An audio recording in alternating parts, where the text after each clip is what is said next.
All right. Peace. You already know where you at. You know who you rocking with, right? All right. So let's get to that. I got some special guests in the building today. Is the Wisdom God Bill. You feel me? We're gonna be discussing what is a savage in a pursuit of happiness, amongst other things. You know, just a general cipher. You did, gentlemen. Could you please introduce yourself? Elder God, you go first. Peace. My righteous name is Shabu Biallah. I'm originally from East Medina, Brooklyn, Cypress Hills. I got the knowledge and knowledge born God equality, which is 1976. At the age of 14, learned 120. I was first introduced to the 5% Nation in 1973. You know, where my cousins over in Albany Projects or Law Projects, they went from being gangbangers, they was jolly stompers and ex-cons, and that's when I was first introduced to the knowledge, but I didn't accept the knowledge until the year 1976. Yes, Lord. Peace, yo. Peace, everybody should know who I am, man. I'm a new face in here. It's the King, New Jersey, BTB TV, Mr. Eastwick. I go by the honorable name, born divine, almighty Allah, the true and living God. You know what I'm saying? Most of y'all watch both of our channels, so y'all know our history, know how we met, y'all know how we fell out, and now you're gonna see how we bring it back. Like I said, it's not like the art of war. The art of war. Sun Tzu. It's nothing, yo. It's not like the 48 laws of power. When you crush your enemy, crush them till they don't exist no more. Yes, Lord. Yo. What I said, boy, is like a karate flick.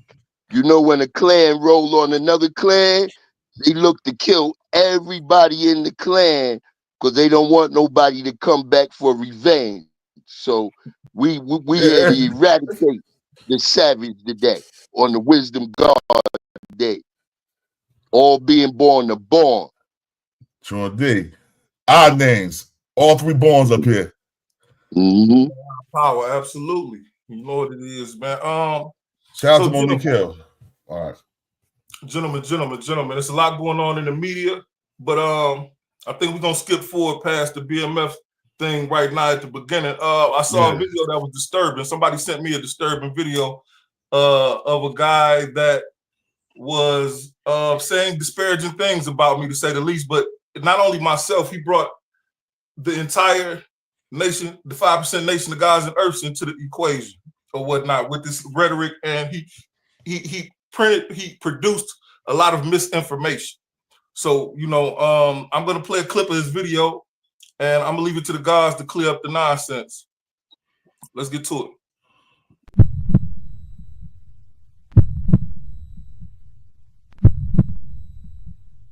Y'all can, let me say this shit first. Y'all can miss me with that 5% shit. You know why? Because for those of you who don't know, the whole 5% nation came out of the Nation of Islam under the tutelage and guidance of Master W. Farad Muhammad. Clarence 13X was a learned man, but he wasn't the chosen one. He wasn't the one who Master Farad Muhammad chose to lead the Nation of Islam. As a result of him not being selected to be the national representative of the Nation of Islam, he did the same thing that the devil, that Satan, that Iblis did. He started dwelling in the land of animosity. He started dwelling in the land of jealousy, envy, and spite, and broke away from the Nation of Islam because he wasn't chosen. The whole movement of the 5% nation was born out of rebellion and objection to Clarence 13X not being chosen. That's a fact.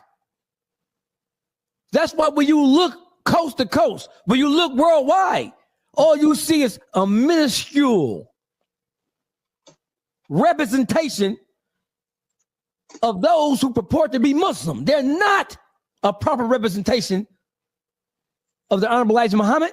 They're not a proper representation of he who came in the darkness of night, but for the express purpose of liberating the minds and properly educating black men and women who are the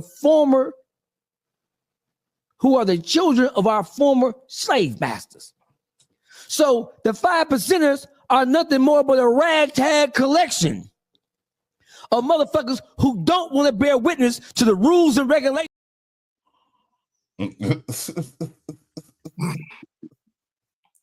You want to hear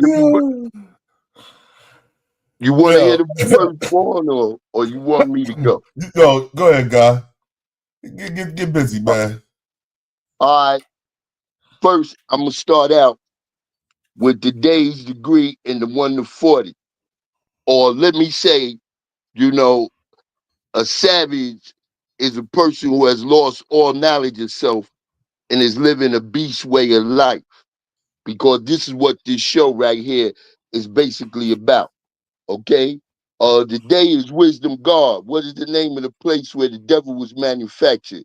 Pelon, the same as Patmos, Revelation chapter 1:9, verse, an island situated on the Aegean Sea. Revelation, now John, who also am your brother and companion in tribulation and in the kingdom and patience of Jesus Christ, was in an isle that is called Patmos for the word of God and the testimony of Jesus Christ. And the reason why I came with that, because y'all my younger brothers and y'all brought me up here on this show today because I specifically go at individuals that talk about our nation and don't have no true knowledge of our origin or where we come from. I would also, before I go into the truth of God, I'd like to give a shout out to the guards and D Mecca, Brother Dominic Savior and his family, Dr. Bahu, Minister Freedom, Knowledge Born, Resurrector, God of Law, Black Messiah, Born Righteous, Master AZ, Knowledge Jabbar, Tamel, and King Wise. And any of y'all brothers that I left out in D Mecca, because I was up in D Mecca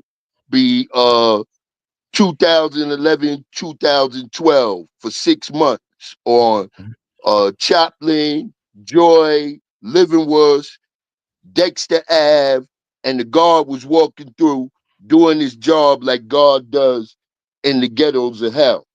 So today, I'd like to start out, which is the truth of God, which is the history of our Father. Knowledge. The birth of the Father was February the 22nd, 1928, in Danville, Pennsylvania County, Virginia. In 1944, at the age of 16, he, along with several members of his family, moved to Harlem, New York. He completed 2 years of high school. And October the 30th, 1952, he was introduced into the U.S. Army. While in the military serving, he was a light weapons infantry and master of Kung Fu, Judo, and Karate. On August the 21st, 1954, he received a discharge after having the foreign service in Japan and Korea and was awarded the Korean Service Medal, which won Bronze Service Star, Combat Infantry Badge, Presidential Unit Citation, United Nations Service, and the National Defense Service Medal, also a Medal of Bravery for saving the lives of men belonging to his squad. In 1955, he entered Temple Number 7 of Islam, located at 102 West 116th Street, New York, while in the Nation of Islam as a student. His contributions and his honorable behavior earned him the trust of his associates allowing him to become a member of the Fruit of Islam as Brother Clarence the 13X.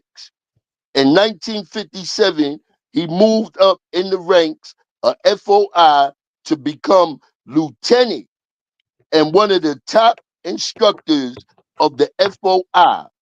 In 1960, he was given the Islamic attribute Abdullah, servant of God, by the Honorable Elijah Muhammad during the Savior's Day festivities of that year. In 1963, he left the womb of the womb of Islam to take the knowledge that he had learned to the youth. He was followed by two dedicated companions, the brother John 44 Shaheed and brother James 103X Akbar. That was Justice and Abdul Shaheed. You know, at that time, they usually gave you the X according to when you came in. Like if you was John, that meant that he was the 44th person with that name. So he got John 44X. In the later part of 1963, he and his two companions could be seen walking the streets of Harlem, teaching the youth of the knowledge of self, the devil, and the reality of God Allah. In 1964, he began to establish the foundation for the implementation of his determined ideal. It was this year that he formed the body of the 5% Nation. The first nine born are Kareem Black Messiah, Bishmi Allah, Uhara, Al Jabba, Prince Allah, Dahu, Knowledge Allah, Areen, Rahim, Shasha, Ubika, and Salam. The year 1964 is recognized as the year one of the birth of the 5% Nation. Now, I only went through that so that the people can get a brief history of our father and not deal with individuals that talk about our father and have no knowledge of what the man did and the essence of what he brought to the youth in the ghettos of hell. You even had Minister Farrakhan, I think it was 1988 or whatever, but I was there at Madison Square Garden where Minister Farrakhan said that when it comes to the 5% Nation, no matter or whether they are intoxicated or whatever, is one thing about us that we know our lessons and we live out our lessons. Like you said, in the knowledge equality degree, who is the 5%? The only one in that degree that they talking about that's us is the true and living God. Because the civilized people, the Muslim, and also the Muslim sons, they still bear witness that Allah is mystery or a spook. So to have this individual get up there and be disrespectful to the nation, and I want all of y'all to know that's out there in this whole YouTube, social media, that anytime you say anything about our nation that's disrespectful or information that is false based upon what you may think or not know, then you're going to have a problem. And we definitely are going to address that. No, we are not Muslim. And you can't say, see, a man is held responsible for himself. So we're not a part of a religion because a religion, RE means to repeat. Legend or legend is a myth or a story or tell. So we, as God in the flesh, we know that we are held responsible for all our ways and actions. So when you get an individual up there like This dude, first of all, look at his name of what he represents, because a name is a label, but it's also supposed to be a representation of who you are. So he say dog face. It's like when we was young growing up in the knowledge, individuals would say, well, you say you God, you know, God spelled backwards is dog. And this is where we came from. We came from out of the stages of being blind, deaf, and dumb to the reality of who we are. And we came into the knowledge of ourself. By coming into the knowledge of ourself, we didn't need no religious order to give us, you know what I'm saying, principles to stand by.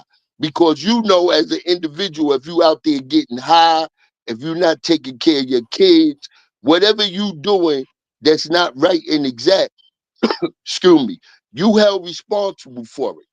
And this is why you got a lot of individuals that do all these things out here, murder, rape, or whatever it may be. And as soon as they get incarcerated, what's the first thing they do? They go to run to some type of religious order to so-called give them some relief or would be forgiven for their sin. Where we know in all reality, you held responsible for that.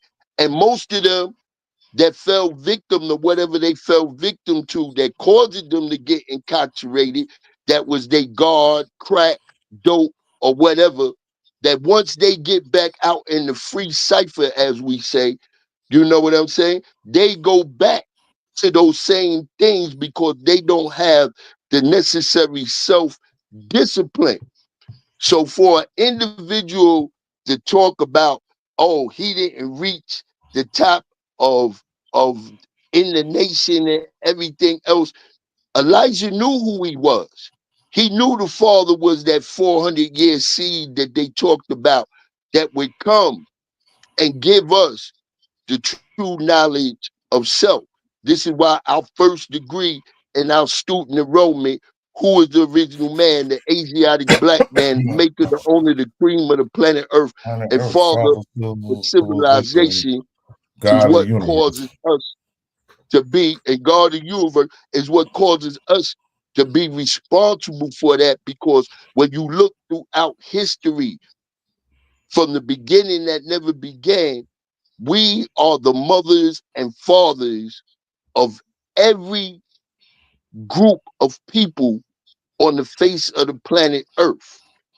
We are the ones that, you know what I'm saying, brought about mathematics, science, astrology, everything that there is. There's also a book, as we know, right, that was called From uh From Niggas to To Gods. God, yeah. But nowadays, we got the whole mentality, what we call subliminal seduction, as far as the music and everything, the drill music. Our young queens talking about their booty is brown and everything else because they say that music calms the savage beast, but also music can create more savages. So it depends on what you put out into the frequency. And by putting those things out into the frequency and the atmosphere, they can control the mindset of the youth. So we went from being gangbangers in New York, Jersey, the tri-state area, or whatever, and we came into the knowledge itself. But nowadays, you know what I'm saying? The gangs is dictating what's going on out there. And most people don't understand that in the black community, gangs was formed to protect the community. Just like when I moved out to East New York, Cypress Hill, which is classified as one of the worst projects that there is up there, many famous street known names that come from that area. When I got out there in the late 60s, the project was predominantly Caucasian. We had to fight and protect ourselves from white gangs. That didn't just take place in New York. that took place on the West Coast, the Midwest, everywhere that we went. You know what I'm saying? We had to form gangs or structures of individuals coming together to protect the community. So where we at nowadays is that we have fell from that grace due to the fact of we know the chemical warfare, the crack era that, you know, not just hit our nation as a whole, but it infected everybody. And with that, God, I'm gonna let y'all build for a little minute, but I'm here. I just wanted to lay the foundation before we continue with this because we deal with intelligence. We don't deal with ignorance. You just can't come out your mouth and say anything that you want to say, and especially about our nation based upon your emotional reaction to what took place, you know, with a brother or whatever, and now you want to talk about who our father was and what we represent, you know, as being a part of the 5%, of Law's 5% nation of gods and earth. All right, let me get. Go ahead, God. You want to speak, God? You want me to get to the? Check this out. Let me get to the point, man. I've been part of 5% Nation all my life, born and raised in the 5% Nation. But I'm gonna tell you one thing: I'm not. I got some paperwork with somebody. We got some paperwork with somebody. But I'm gonna tell you one thing, man. These men up here are not. We are not stoolies. We are not rats. We are not homosexuals. We're not booty bandits when we was in jail. And we don't invite grown men to our private parts. We don't threaten to send pictures of our private parts to grown men's DMs. That's how you can say it? That's grafted mentality stuff right there. When I say grafted mentality, I mean the mind of the white man. Because we didn't start that stuff. We picked it up along the way. For a man to say he was a part of the Nation of Islam, for all these years, he stopped becoming a part of the Nation of Islam because he ain't living a righteous way of life. Or he got expelled from the Nation of Islam. Let me ask you a question, guy. Name some reasons a person will get expelled from the Nation of Islam in prison. Because we know they allow rats in there. They allow the R words in there. Who do they not allow in the Nation of Islam? They find that they're doing something. What they don't allow in there? Homosexuals. Homosexual activity is the main reason that you will be denounced by the Nation of Islam, especially in the penitentiary where I'm at least, and he was in the penitentiary where I'm at.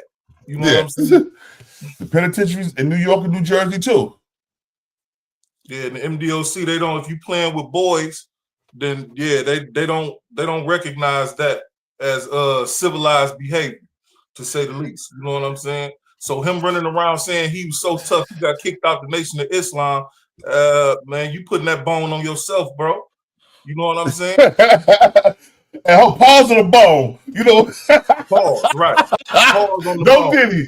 No not diddy. that bone. Now hold up. Let me do that again, bro. Let me do that again. Word. Right there, right? Word. So the individual also, he said some disparaging remarks about me. You know what I'm saying? Pretty much I allow myself up. But it's all good though. I don't dwell on something like that. What I tell you is, where I'm from, if a man invites me to his privates, his genitals, you spit on me, or you smack me, that could cause you to get buried.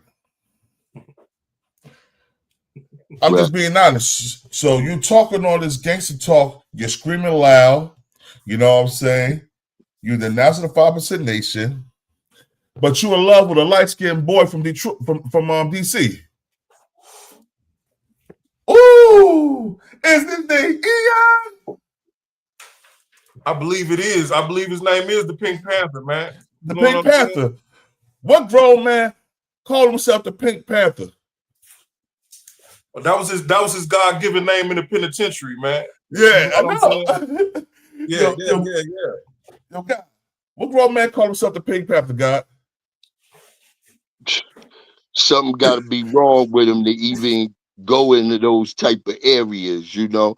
And one thing and two for sure, you know, we know that anytime you go outside of your nature, what you was born physically into this reality, then if you fall victim to your physical self, then you don't have any grounds mentally to even sit up and talk about another individual. And my thing is, like you said, Born, the most disrespectful thing, and you know, we going with geographical locations, but I'm also going with experience and growing up.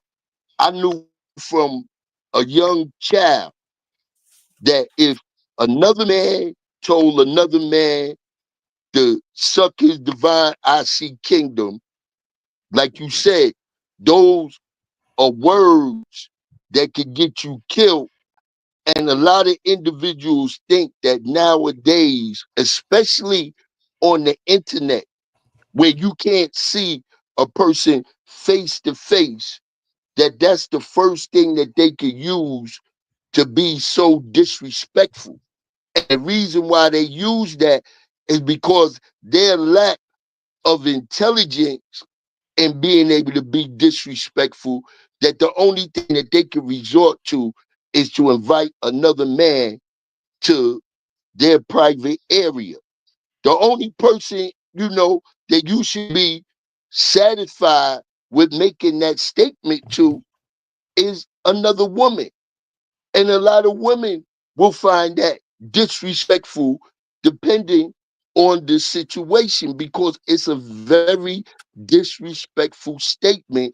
And it's a lot of individuals that get up on social media and the first thing that they want to say is to invite another man to the private area.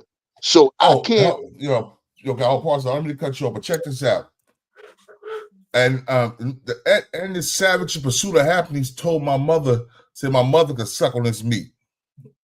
Mine as well. Your children. She said, the children. He disrespected my man's children. Yo, God. And many times that we were going through, have we ever disrespected each other, kids or parents? No, sir. That's one thing that's off limits. You can say what you want to say about me. I can say what I want to say about you to a point. You can say it to a point where we can come back from it. But once you put the kids and the women involved, you cross the line, and that's grounds for you getting stomped on. Pardon self real quick. Let me interject. He talking about my son, man. My son just signed his first contract to be an actor. He'll be in season 2 of, what is it, City of Savages?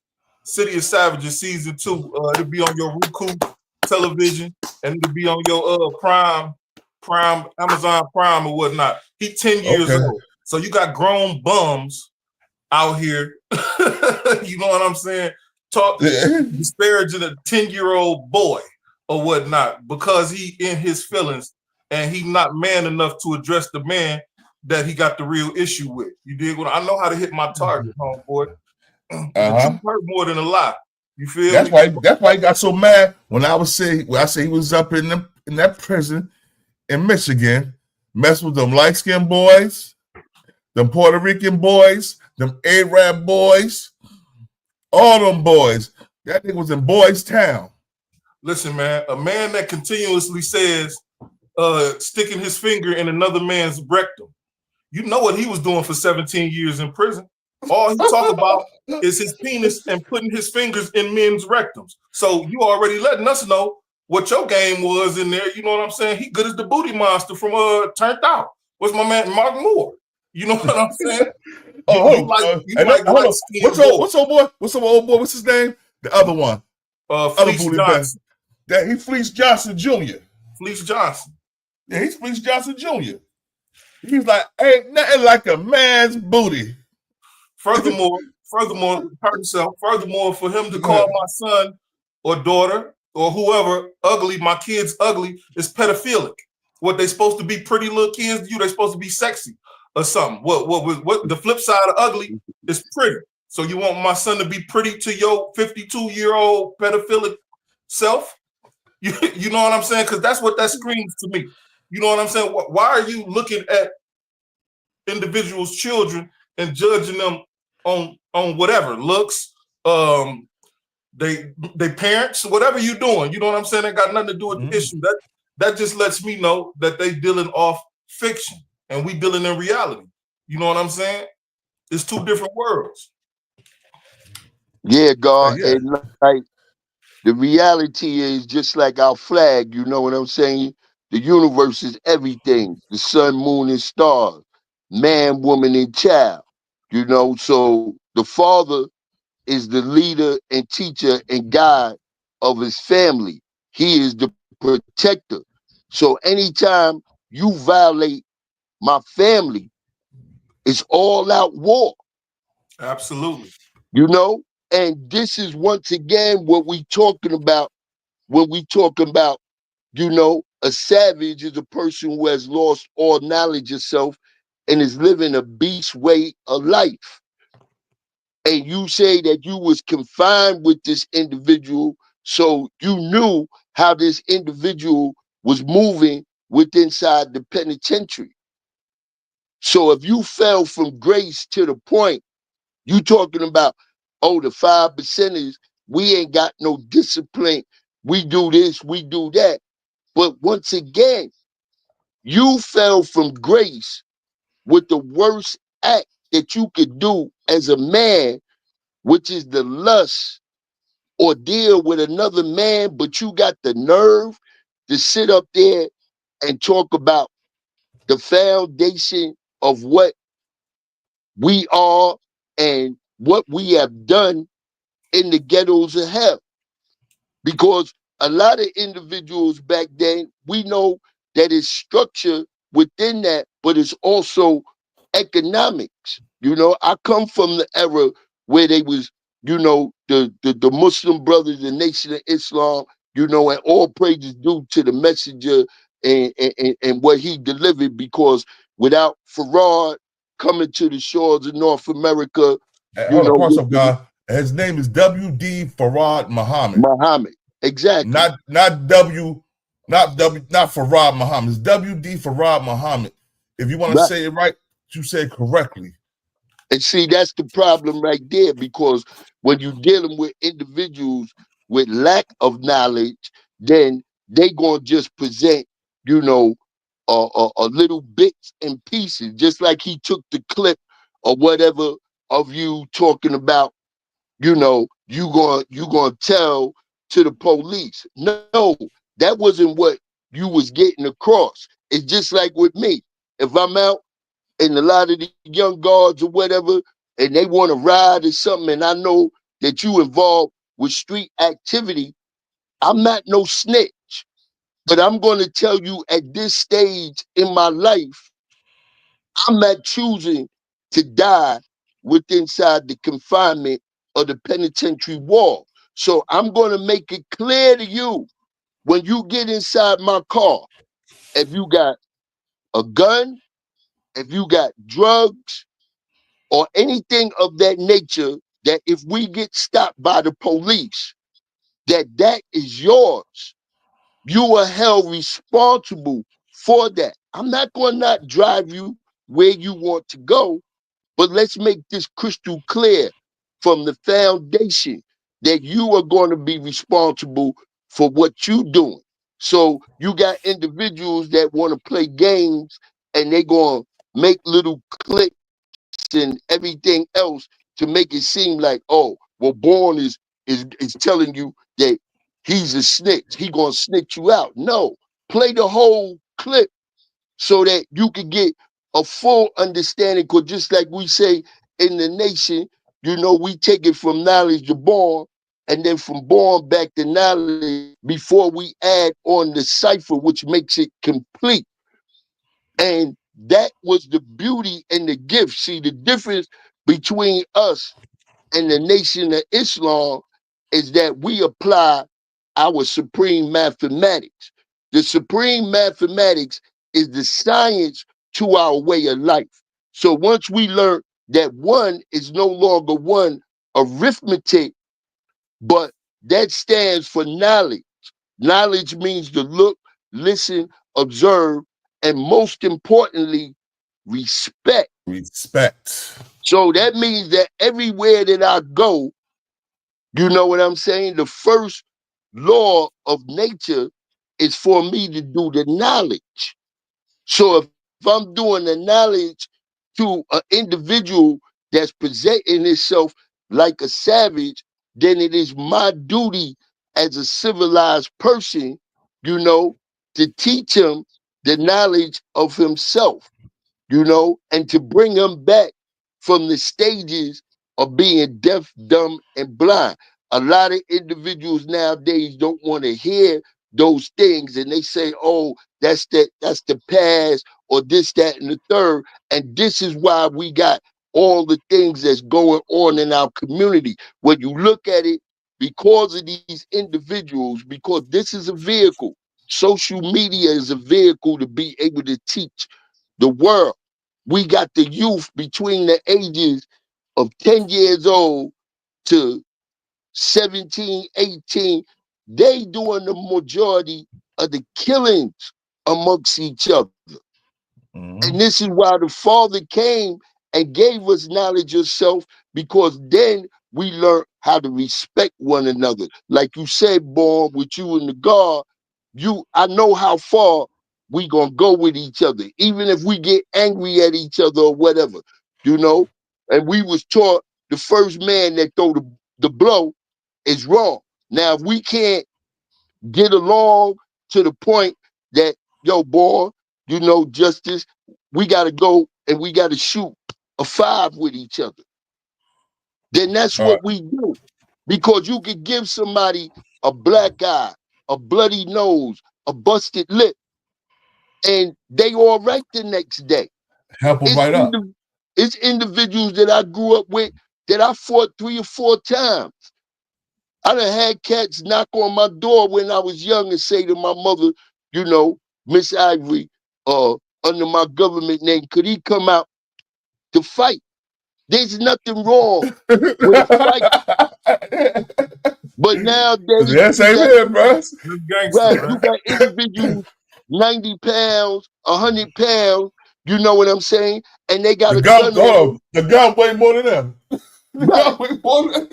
You know, and like I said, it's errors of how everything developed that didn't just develop overnight, you know. So now we to the point where they got all of these high powered weapons, and you willing to go through 2, 3 o'clock in the morning and shoot somebody's house up and possibly kill the baby or older person that got nothing to do with nothing. My thing is not even against the gangs. It's about the structure and what the gangs now represent. And they terrorizing the community. And y'all better wake up, because Trump is in office. And he said, you know what I'm saying, that y'all gonna be classified as terrorists. Under that act, he could do trading with other countries. What they call Guantanamo Bay? That's Guantanamo where Bay. But that's where they go. not only that, countries that owe us money, Honduras and all those places, he can now, or making an attempt to be able to send you to those prisons over there in those countries. You're at a Venezuela. disadvantage because you can't communicate with the language. And if you think that those gangs that's over there, because the more poverty that they come out of, the more vicious that they savagery is going to be. And if y'all not waking up and really seeing the reality of what's taking place, and y'all choose to still do that, because all of us know that been in the belly of the beast. We done watch cats out in the street that as long as they got a gun, they shooting up everything. And now all of a sudden they come to jail without that gun and they become Maytag. You know what I'm Hey, saying? no, They end and up I'm gonna tell you washing something. somebody's clothes or something like that. And I don't care how gangster that you are. For one, Yeah. now they can shoot you up with some Thorazine or whatever. Mhm. But when you got 30 and 40 years and you got 10 years in and you still looking at another 20 years to possibly complete that sentence, a lot of things begin to change. And you start to say, yo, well, maybe I shouldn't have killed them, because ain't all of y'all cats that's doing the killings is really murderers. A lot of y'all is accidental murderers, and the person that I fear the most is A a nigga that's scared. sucker or a punk that got a gun on him because he ain't willing, you know what I'm saying, to be a man. So his first thought is to use that gun. We grew up in a time where I might be carrying a gun and getting some beef with one of my homies. And because you are my homie, I take the gun and put it down. Let's have a one-on-one fight. Win, lose, or draw. All right, let me say something real quick. Justice Allah, J Love was like, born that savage wanna be just like Whack 100. I remember you had an encounter with Whack 100. Yeah, yo, Justice. The nigga want to get smacked like Whack 100. You know what I'm saying? That's his problem. He wants somebody to put 5-finger Molly across his face. But I'm not going to do it for him because I know he's going to call the law. Matter of fact, speaking of the law, don't we got the paperwork to discuss the show? You know what? Born divine almighty Allah. I spoke to Quentin Moore, man, and I'm gonna refrain from putting that paperwork up right now because it's more to that story, and I want us to have it in completion. But you better bet I'm standing on what I said. I'm standing on the paperwork that's already out. That boy is a bona fide rat. You know what I'm saying? Dogface name should be Ratface. He's a bona fide rat that got a man doing 20 to 40 years in the penitentiary. And if you know, like I know, if you've even watched the video where he was speaking to me, he offers for men to pull up on him. Come on, pull up, pull up. He gives out his address. When this young man pulled up and had an altercation, he wound up going to prison. So for all of you young men out there, baby K True, BMF Boogie, my baby, stay away from that dude. That's a green light gas station you going to. If you pull up on Harper, it's a green light on that building, homeboy. You know it's being monitored by the police, first and foremost. You feel me? Don't fall for the trap. He wants you to pull up there so he can get everything on camera, so he can say you was the aggressor and you agitated the situation or whatnot, and you'll wind up doing 20 to 40 years just the same way Quentin Moore is, man. You know what I'm saying? Yo, God, I'm Stay really strong, Quentin glad. Moore. I'm really glad, God, that you brought that there. See, because all when we dealing with the street elements and exactly what you said, once again, I done been through experience with that, where individuals start some drama with you, call you out, and when you go to retaliate, they done already got the police waiting for you, getting ready to come out the building. Where's the police is coming from? Word You is know? bond. So you got to be wise in all your movements and not let individuals set you up for that trap, because ain't everybody gangster. They can sit there and talk all that gangster shit all they want, but if an individual really know that you about that business, you get there, and now that individual done already called to see Cypher to place you The under C-type of arrest, punks. like the C-Cypher punk, because they getting you out of the way. And the reason why I didn't say punk, because in all reality, they not punks. Umar used to say that to us, because, you know, sometimes we use our math, you know, to represent certain things. But anybody that can carry a legal gun and can do what they want to do at that moment, they're not a punk. But the reality to it, once again, like y'all stated, is that these are all the variables when you live in that street life. So don't think all the time when an individual is telling you to pull up and they already know your nature. They know that you about the business, or as the youth say nowadays, standing on business, that you gonna win because you're gonna lose. Now you done got knocked with this Draco or whatever you got on you in response. Once again, you got to always think. The thought is everything. It begins and ends with the thought. So if you're not thinking, then you're allowing yourself to walk into traps because ain't nobody just gonna give up their address like that or whatever and not have another plan behind it. This is all entertainment.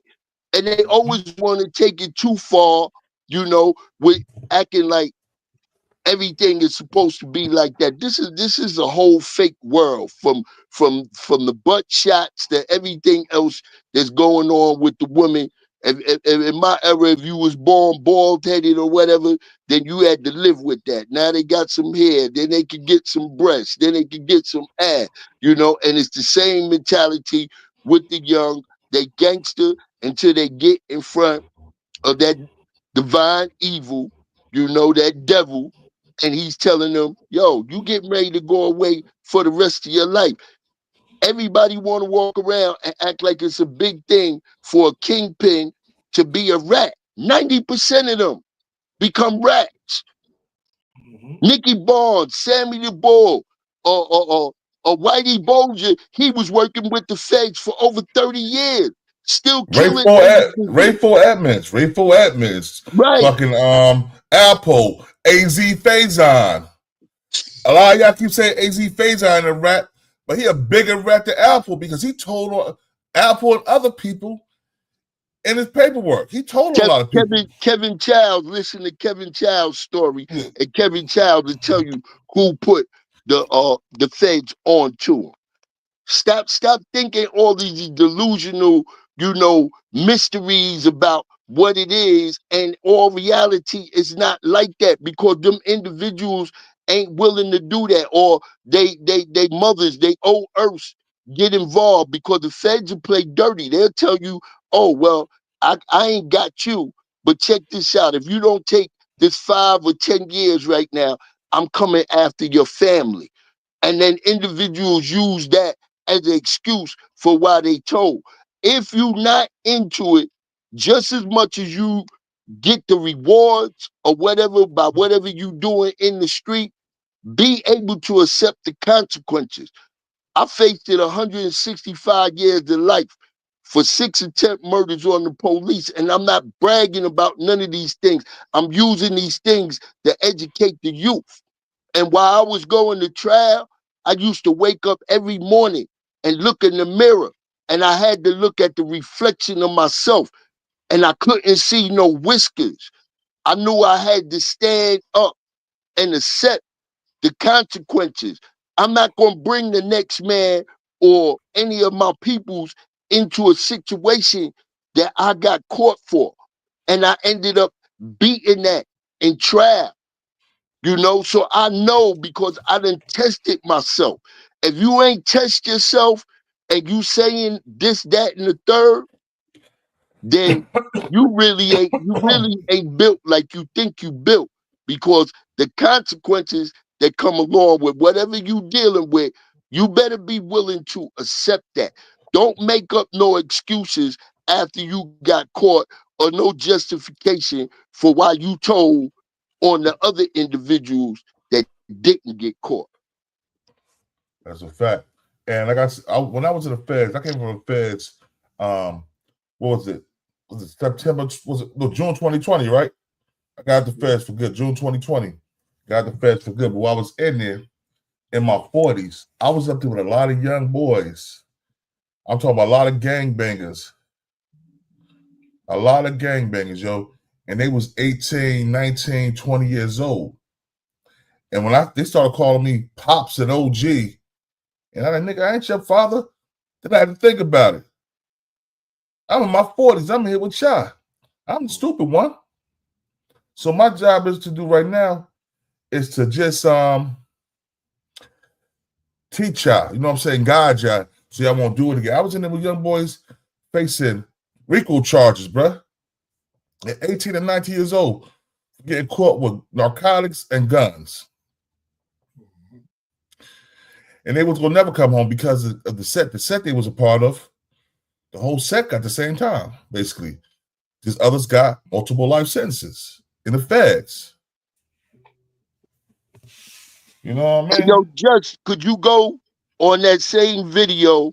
I think it's around Wisdom God, where he start to talk about the word is bond thing.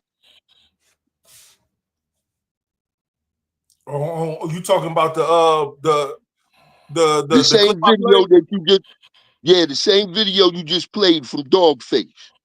I can play that video. Just let me know when you want me to stop it. Yeah, all right. It's around.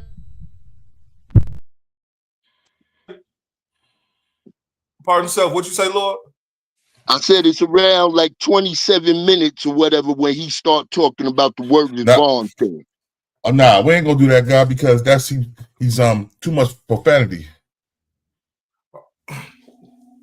Too much profanity, that guy. Let me see. Let me see. Oh, you said it's too much profanity in the Yeah. in what dog talking about? Yeah, too much profanity. Let me see. You said a 27 You mark? sure? Yeah, the 27 mark. He ain't using a bunch of profanity. He talking about the whole thing about word is bond, you know, when the brother just was talking about that. Is I it? mean, It's in your video. It's in the video you made about you, Lord, the King of Jersey one. Yeah. yeah. I'm looking for it right now too. Okay. Looking live. Hold up. It was the 27 mark, you say? Yeah, 27-minute mark. It's round up in there.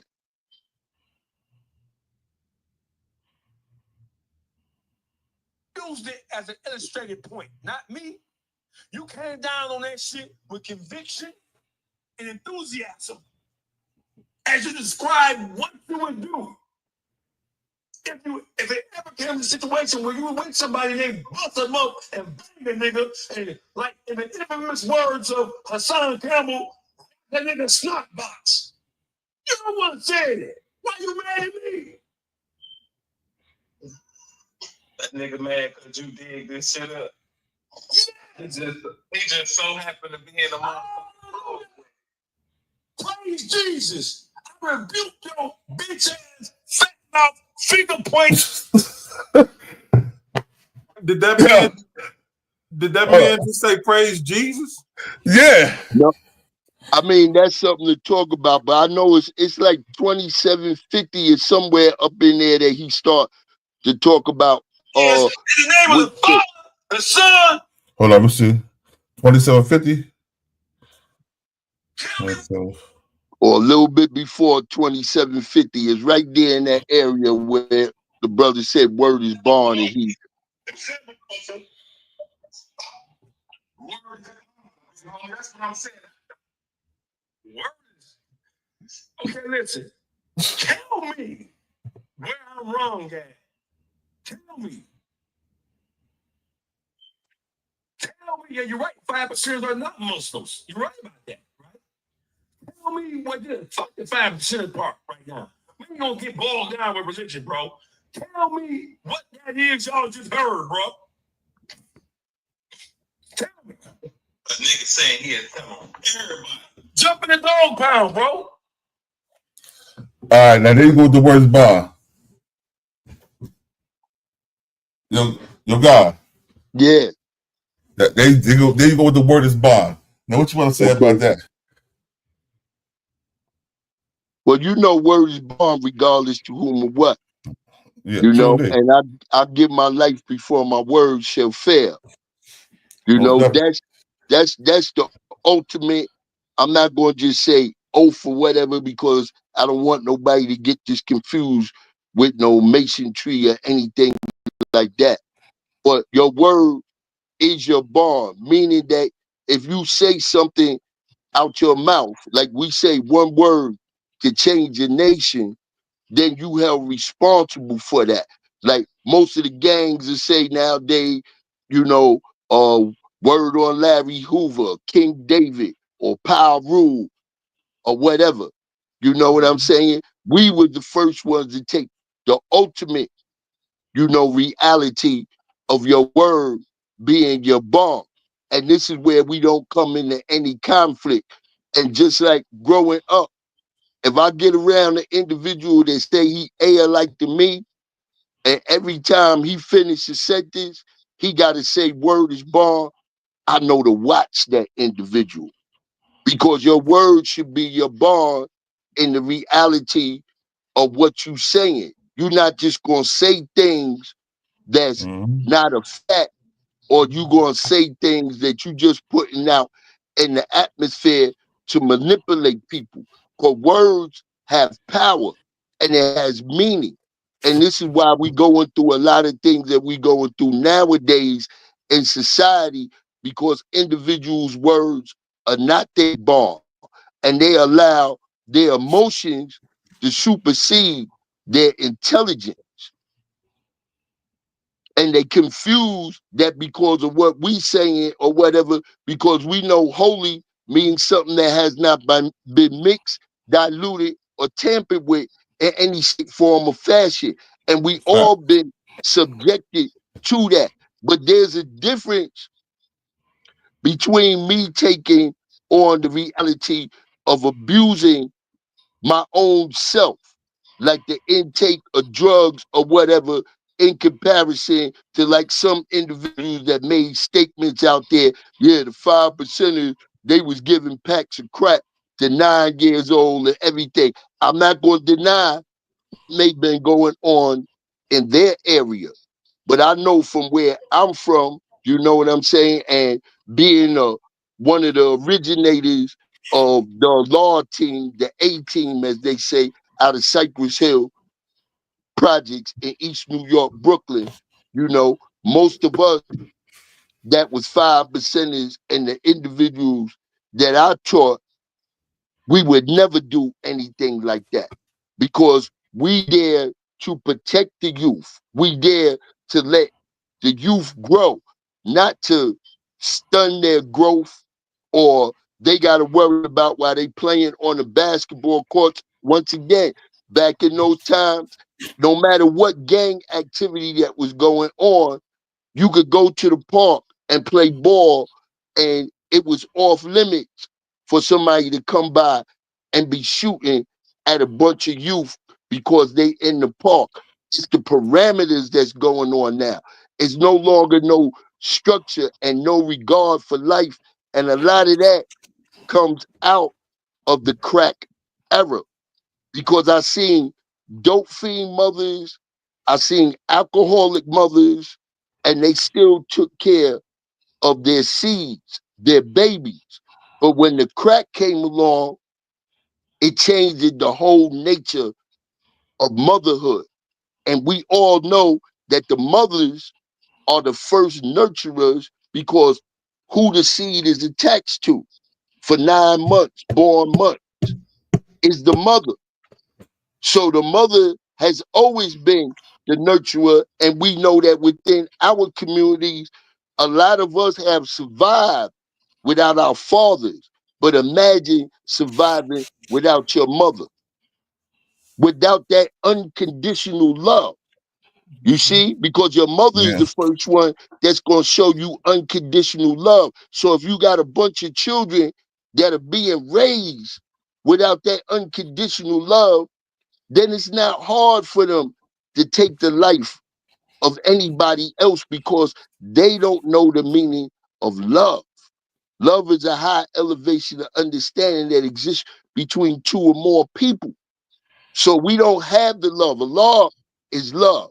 And that's what the Father gave to all of us, and my older brothers that was before me. Those are the things that they passed down to me, and through those teachings of Allah World Manifest, this is why Allah still live, because that's the essence of your very self.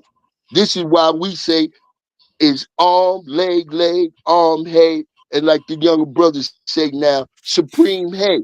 Because you got two heads, right? In our supreme mathematics, knowledge is the king, right?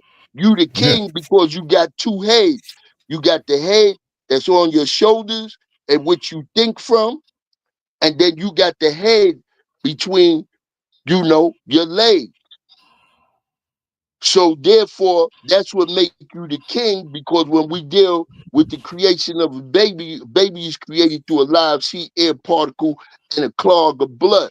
It's no mystery to any of these things right here. Oh, well, you God, go out and stand in front of a bus.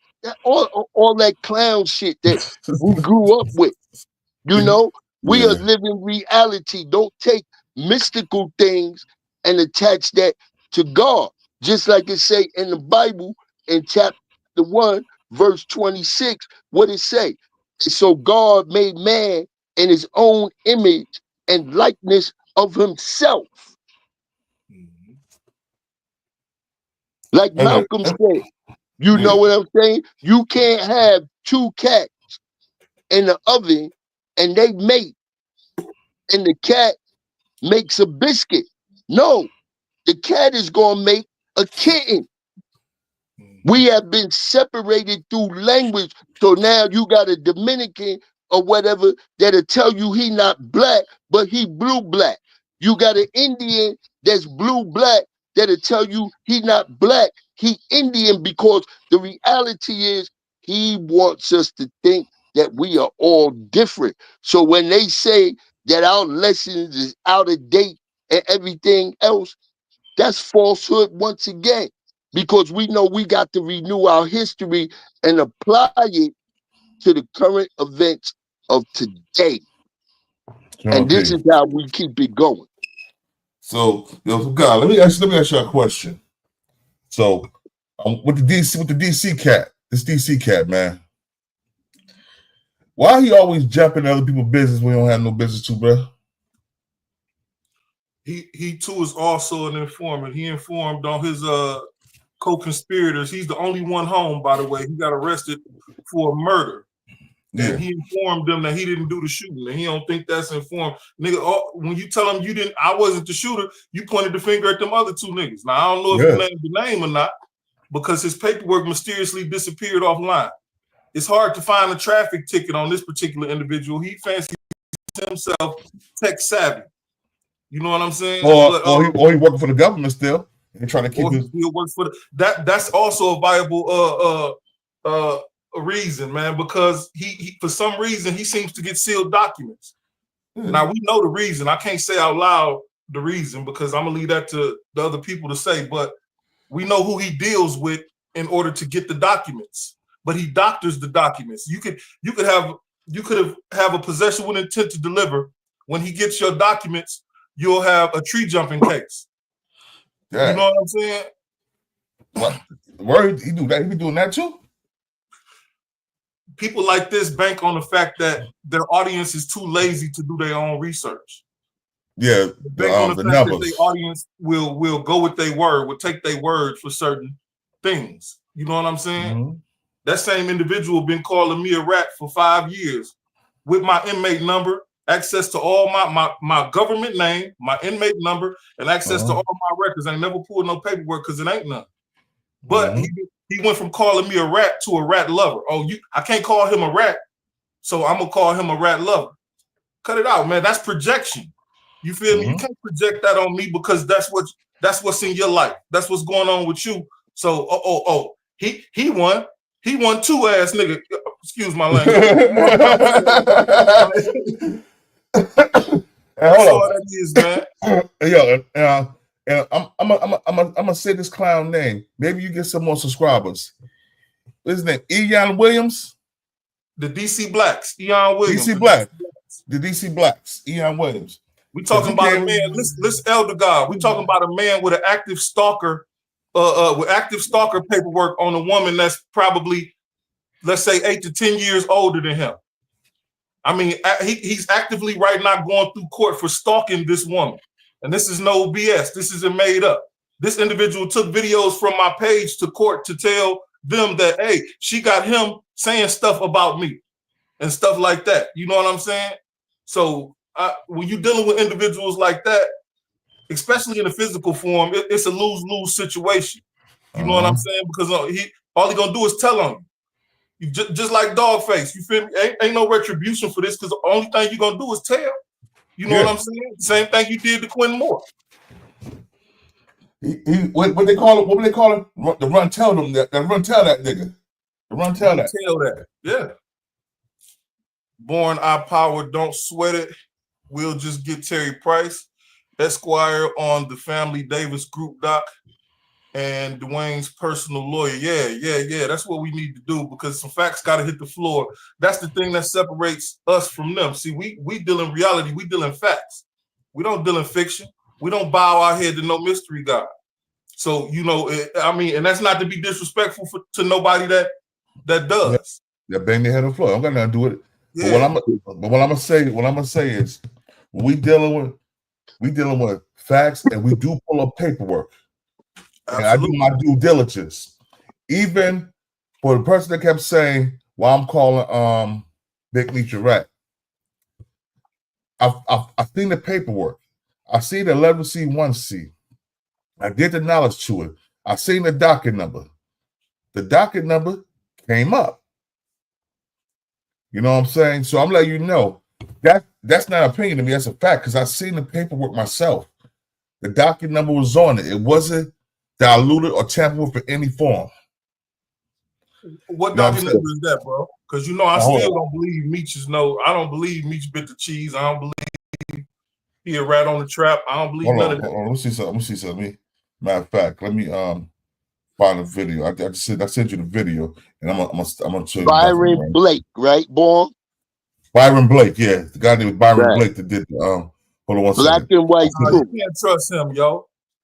See, this is the way. I ain't gonna say you can't trust him. It's cool. Byron Blake, cool, and shout out to him and his platform. But if you're gonna put paperwork out, stop panning it. Stop panning from this section to this section. You know how he move around that paperwork? Nah, homie, because that could be manufactured. Show the paperwork where I can see the numbers and everything else on it. You know what I'm saying? And then too, what gets me with people, with a couple of these individuals that's putting this paperwork, is how you got the stuff that everybody else don't.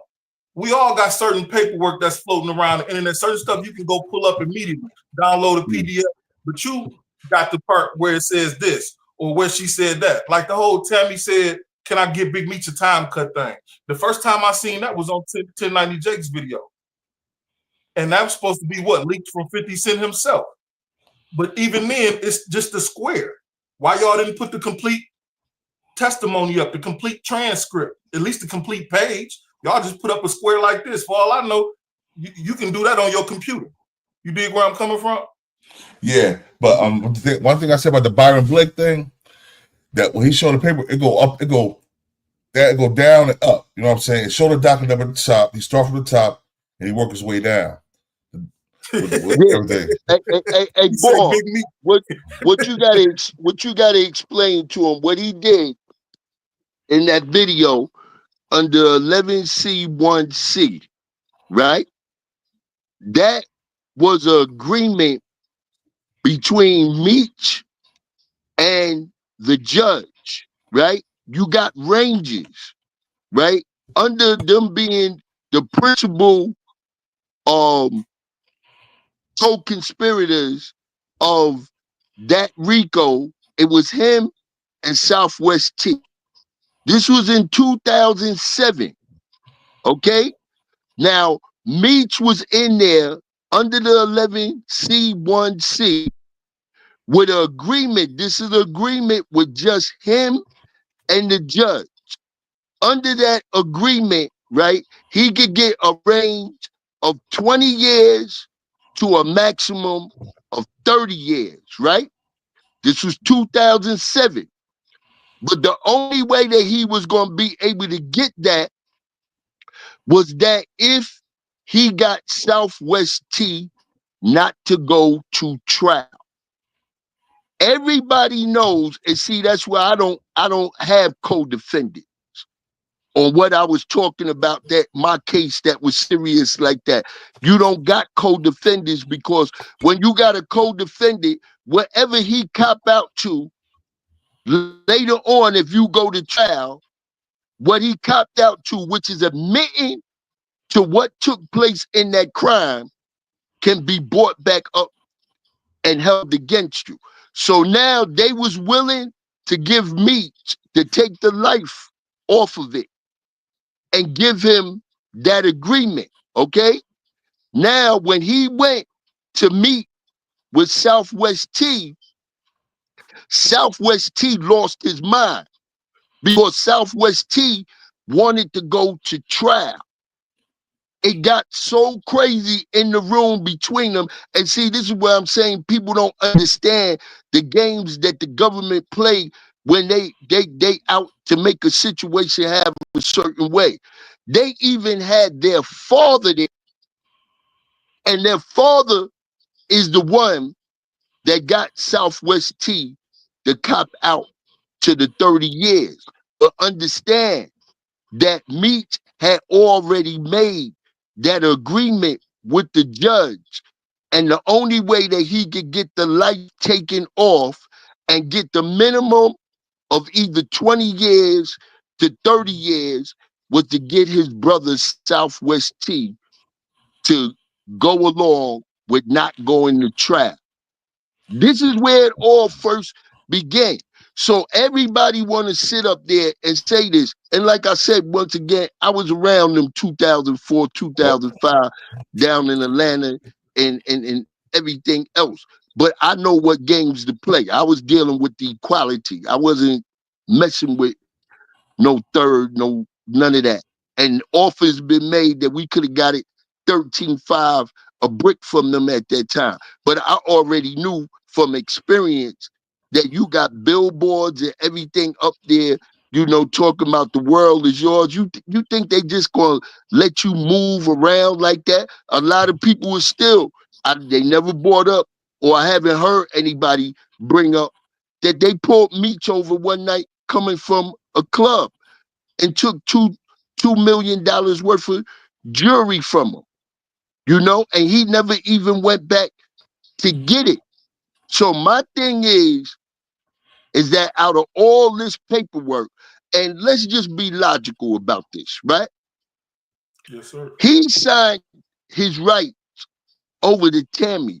You think out of all the people, his woman, Blue, everybody else that he had out in the street, and see one thing also under that 11C1 1C1, that it also states up in those areas, like with Frank Lucas, he couldn't make no money off of his story. That wasn't with Meech because it wasn't, the violent part wasn't involved. So he could have came home and held on to his right and did everything himself. Okay? But going back to what I'm stating is with the Suarez and the Cuffy thing, okay? Meech met the Mexican cat when he was locked up in Detroit. Everybody, just like Sean had brought out a few days ago, it's no third party cooperation in the Northern District of Georgia. The United States law, if it applies to one state, it applies to all the states. So what I'm saying is that Suarez and Cuffy could not be put together without this broad Tammy.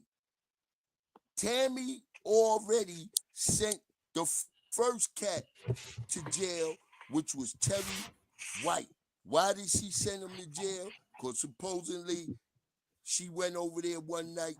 He had another woman there, told her to beat it and everything else. And that's where, you know, we know it's no hell like a woman's, you know, scorn.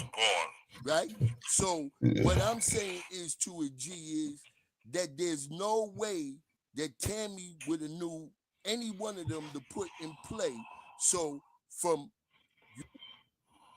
way that I see it, it may be my personal opinion of this, because you got a lot of individuals that's not going or refuse to see it this way. Why would he sign those rights over to Tammy? My thing is, we're going to make a fair exchange, which is no robbery. I'm going to give you the rights to BMF, but you're going to work to help me get a time cut. All right, It's going to guys, be check this out. shown in the paperwork over and over and over again that Meech knew what this chick was doing. But everybody want to look past that and just act like he had no involvement with it. But how could he not have any involvement with it when Suarez and Cuffy would not have been brought together without it?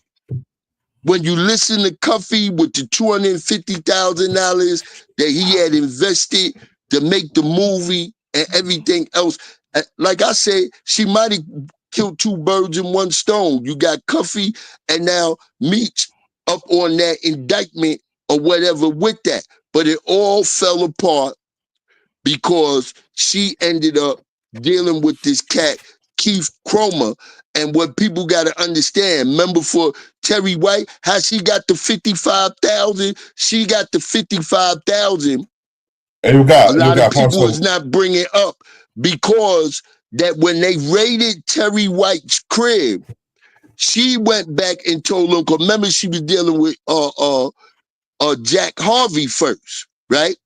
That $34,000 of the jury that was found in the crib that was forfeiture was her jury. So they gave her a check for $55,000. After that, she received another check for $80,000. Now remember, she was supposed to have been working, locking up Mexicans with the drugs and carrying the money. None of that shit ever took place. But this nigga Keith Comer, he was so much in love with the Punani that he was making sure she got paid. So he called Jack Harvey and said, yo, where am I getting this $80,000 from? How come I'm getting so much? Unknowingly, that the other bureau of the feds, we know on the state, they call internal affairs or whatever, they might be called inspector general or whatever. They was already on to them dudes because they wanted to know why would she keep getting all of this money and not doing no work. So they put Keith Comer under investigation. This is where Parcel, what got Parcel 1 second. I just got some information sent to me. Turn your mic on. My mic is low. Can you hear me, guy? Yeah. You can hear me? You can hear me? All right, check this out. All right. I got some important information concerning our fellow YouTube brother, Dogface Gremlin. You still sounding a little bit low, boy, and I don't know why. I sound on my end. I don't know why. Oh God, you gotta come back. You gotta come in and come back out. All right. Yeah, you gotta go and come back out. That's probably what it is. All right. So we're gonna start this off. On 8/6/18, I, Detective CC, assisted in an investigating a shooting that occurred at West Hampton. I was briefed on the incident that had occurred by Sergeant Russell prior to the assistance or the investigations. All right. Detective Week that I began the investigation by speaking with Christian Austin. See, which report for the interview of Austin. Christian Austin is Dogface. Absolutely. So you said that they started with interviewing Dogface, and they said see Detective Week's notes on the interview from Dogface. So that would imply that he made a statement in the Clinton Moore attempted murder case, right? Yeah. Okay. Okay. All right. Okay, bro. Like I said, we got some more pay. We got more than that coming. But yes, I spoke to him personally today for about 15, 20 minutes or whatnot. He wants to get his complete story out in its totality. That's why I didn't want to just put up a clip of the paperwork here and this and that and other. From what I heard today, there's video or whatnot. So I'm going to work on trying to get the interrogation video. Oh, that. Oh, yeah. Or whatnot. You know, outside of that, though, when I asked that gentleman, Dogface, what did you tell the police? He told me I didn't tell him anything. I let the young lady do all the talking. I said, what you say to him? They ain't asked you why you was hiding next door behind the next door neighbor's garage with your drawers and your Apple Watch on and one sock. He said, no, she had already told him this and that and the other. I didn't have to tell him nothing. I said, what happened when you got to the station? He said, they put me in a room, but I told him I didn't want to talk. But that ain't what the papers say though, right? Right, Born? No, it's not. The papers say he was eager to talk. Now, if somebody refused, don't you think that the police would put we went to interview Christian Austin and he refused to interview, or Yeah. he didn't want to interview at the time, or whatever the case it would be. Indeed. It wouldn't be no notes because he wouldn't have interviewed, correct? No, you're right. All right. That's all I want to say. That's all I want to say on that tip right there. Now back to this Big Meech thing, man. Big Meech all day. Elder God, listen, you brought up a point about him how could he not know what Tammy was doing? From the paperwork that I've looked over, there was a point when she panicked because her name came up in some documents that she felt like would let the people she was telling on know exactly who she was. At that point, it says she drove to Louisiana where Meech was and tried to get in touch with him and couldn't. But then she wound up having a conversation with him wherein he told her, just make sure my name don't come up. Now, that's the first time I heard about him knowing what she was doing. Oh, all right. You just hit a key point. And guess who drove her up there? Terry White drove her up there. What happened is that it was St. Louis feds that she called because they had let out the information on her house, her daughter, and everything else. That's when she got scared and started getting phone calls from people that was threatening to take her life. So now she wanted to go see Meech to let Meech know the cat is out the bag. And Meech said to her, you know what I'm saying? I don't know what's going on. Just keep my name out of it. Look at that statement. Why would a person say to you, just keep my name out of it, if they didn't have any prior knowledge of what was already taking place? Tammy had said numerous times before with those agents that I am doing what I'm doing to get a time cut. Also, there was a time where she was talking to them and she was saying to them, she got to keep getting the money because the money is helping her with putting money into Big Meech's commissary. My thing is, I ain't got nothing to lose or win. When I was around the individuals, they treated me with the utmost respect. I treated them with the utmost respect. But my thing is that once again, when we talking about documents, we talking about paperwork. When you can get up there and you can either go to, you know what I'm saying, the state, or that site that they use that start with a P that usually got everybody's information on it. Sean G, a bunch of individuals have been doing this by reading from solidified documents. I could sit here all day long and tell you, oh, I didn't tell anything. But at the end of the day, when you look up that docket number and everything else, and you go to get the official paperwork, Matter of fact, let me come on the God, pause screen. real quick. God, pause real quick. Terry White wasn't Terry White. This happened in 2010. Terry White wasn't locked up yet. Terry White didn't even know what's going on yet. He didn't know she was lining him up yet. So I forgot when Terry White got locked up. Was it like 08, 09? I'm not sure, yo. But it was 2007 when he was driving up to visit Meech. In Louisiana. Right. Yeah.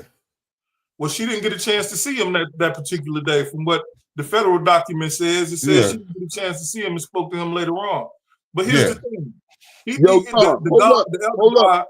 Before you continue 1 minute. You see, when I just talked about that case, right here is my paperwork. A 30-page indictment. You understand what I'm saying? When you talking about official paperwork, it is what it is. And that's the sad part, because for the simple fact that once it's in black and white, there's nothing that you can do about it. They said that from that 11-1C1, that was the first process of them using, the third party thing. And it was like more or less like the primary feces case. And they started using that just like they did with in Tut's case. Tut was the first one in New York State that the feds applied his state convictions to enhance him on a federal level.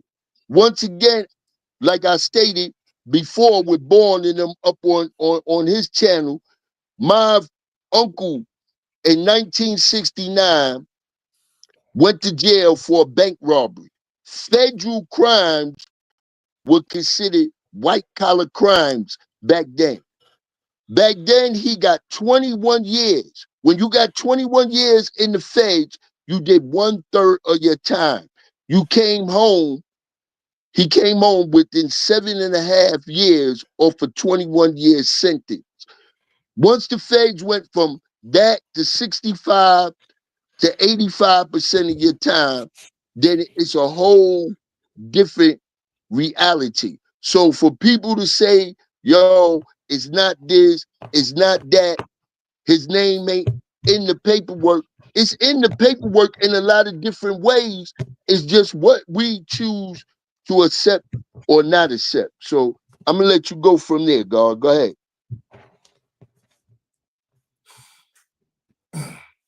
Me? Born? What You you good. say, Born? Yo, you remember what was it like 2020 when I was bringing up was talking about it? I still don't believe it. But you was the first person that told me that Big Meech was a rat by way of a woman.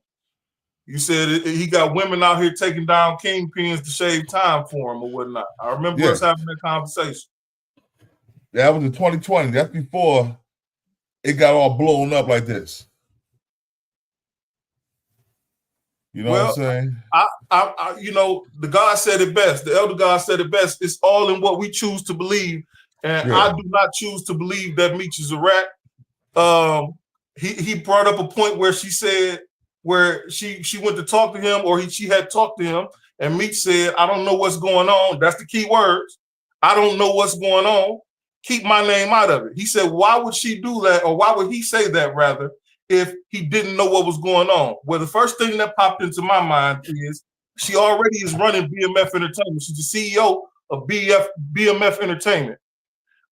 She already has his life rights at this point.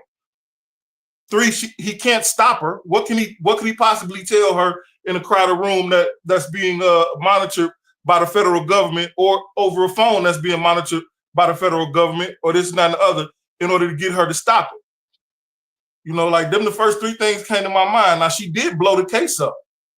So who knows? He may have gotten word to her to do something in some type of coded way or whatnot, because the case did wind up getting blown up and thrown out.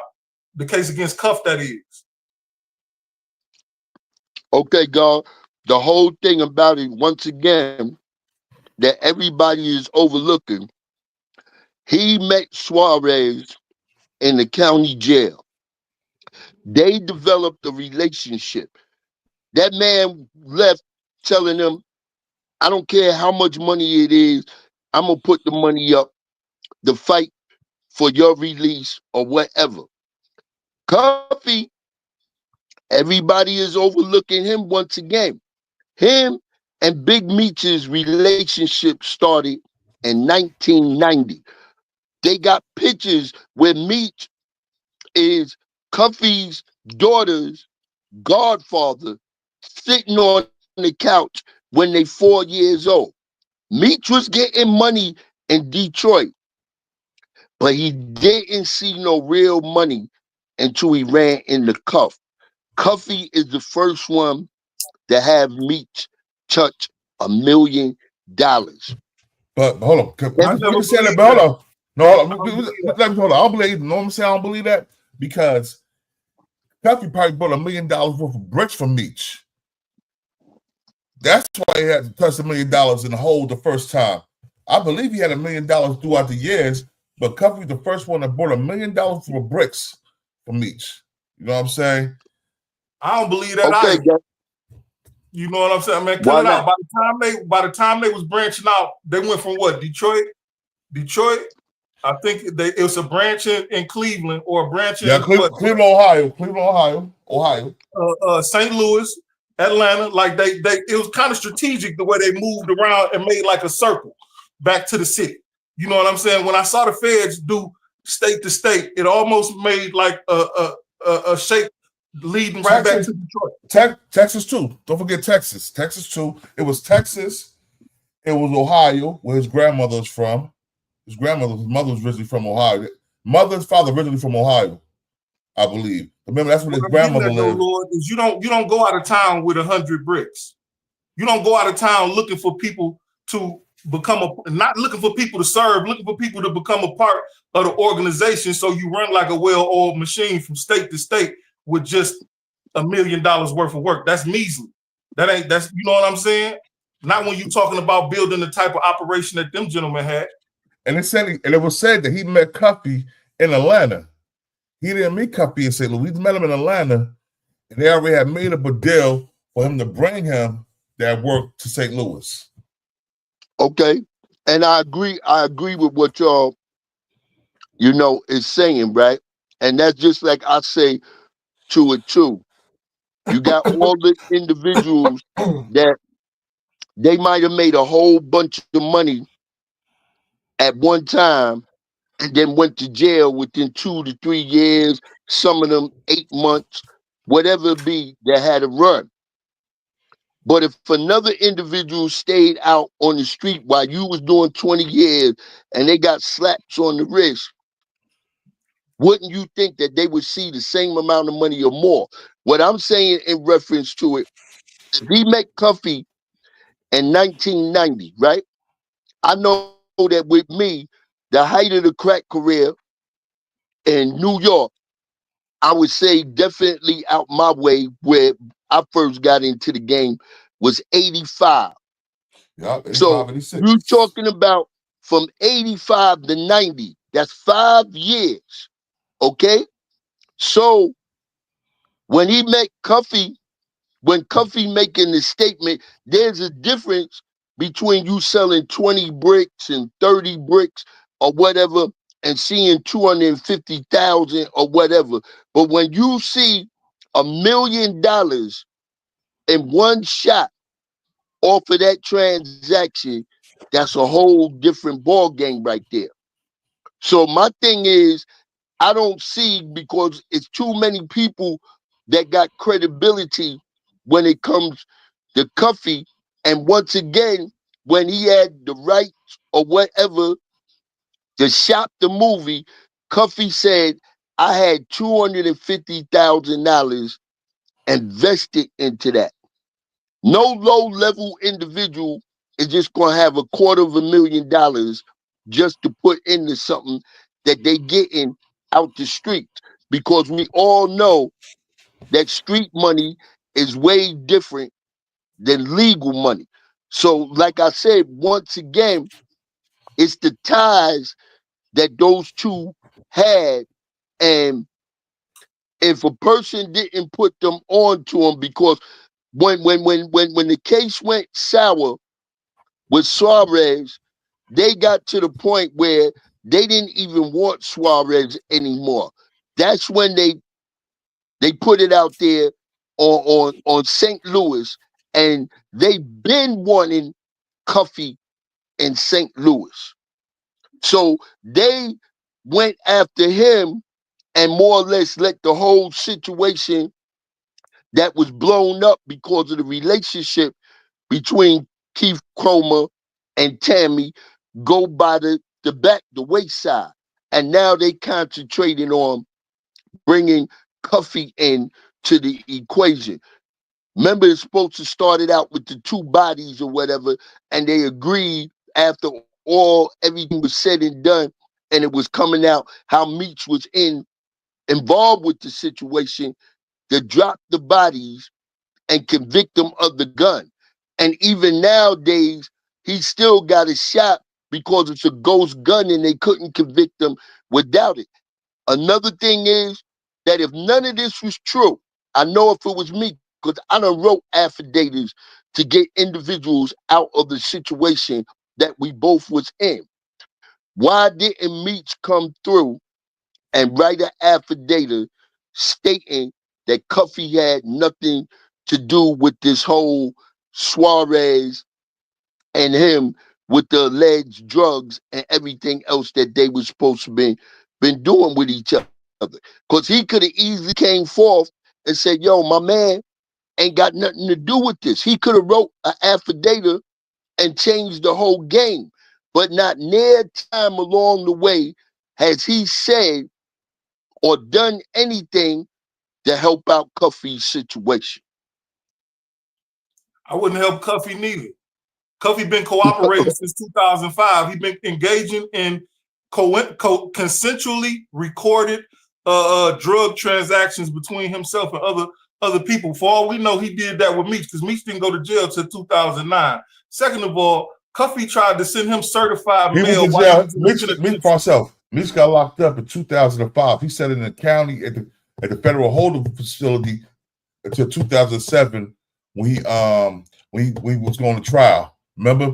He went to prison in like 2008, 2009. Yeah, true. Himself. But I was just helping you. My bad, right? I didn't catch you. I was just helping you. That's all. Yeah. Damn, you made me lose my train of thought, though, Lord. I don't even. Cuffy. Talk about Cuffy. Cuffy was writing on how to be probably writing on him. And yo, hold up. Cuffy probably writing on him in 2005. Remember, Cuffy had got locked up. That's right. The 90s. He got locked up around the 90s. It was during the 10-year stretch. That's right. Yep. And then they were also saying, they was also saying that when Cuffy was locked up around the 90s, that's what Meech blew the fuck up. And they said, what Blue Da Vinci said was, it was a detective following him around. An FBI agent was following him all around since like 92, 93. Since 89. Jack Harvey was following them since 89. Jack Harvey had hair on his head when he first started following Meech and them. And by the time he closed the case, the man was completely bald.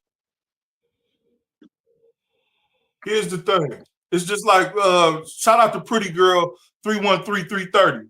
She said, laughing my butt off. He wants him to incriminate himself. That's the train of thought I lost. When he sent him the certified mail, why would I respond to that? That seemed like entrapment. If I'm Big Meech and I truly don't have nothing to do with this, and I truly told her I don't know what's going on, keep my name out of it, why would I entrap myself by writing him something about drug trafficking activity and this and that and other, and sending it back through certified mail? They're going to check it before it leave, look at it, and send it to the detective, send it to the other jail, check it and send it to the detectives down there, and then they're going to both come together in a federal way and try to enclose him in some entrapment type. That's the way I look at it. All right, I wouldn't have wrote him back. How did Tammy get Suarez's number? There's nobody that could have gave Tammy Suarez's number. Remember, she was a square until she decided to do all this cooperating shit. Where would she have gotten Suarez's number, and where would she have gotten Cuffy's number without somebody being in the middle to supply those numbers to her and send her on whatever mission that was needed to be accomplished? That's my thing right there. There's a foundation to everything. Suarez and Cuffy would have been totally unknown to Tammy without Big Meech having some involvement. There's no way. That's like me, you, and Born right now. I can't get your number or know anything about your number without Born supplying me with your number. There's like things just don't happen out of an air pocket. It's got to be some foundation or some connection. And Tammy, just like Blue Da Vinci said, that was my older bro when I was dealing with her 2003, 2004. She never came, hung out at the club, or none of that shit with us. We met with each other. And another thing is, Blue was his man like that. I'm quite sure that there's no way in existence that Blue would have that much animosity or anything against Big Meech to put this out there. 2017, he said the last time him and Meech spoke on the phone, he told Meech about the paperwork. From that point on, him and Blue Da Vinci never spoke to each other again. So my thing is, if you're my right-hand man and everything else, and you're bringing up to me, yo, bro, there's some paperwork out here that's looking kind of funny. After that point on, we still going to have some lines of communication with each other because you're the individual out there that could crush whatever is going to come out of that. But instead, he didn't deal with Meech anymore.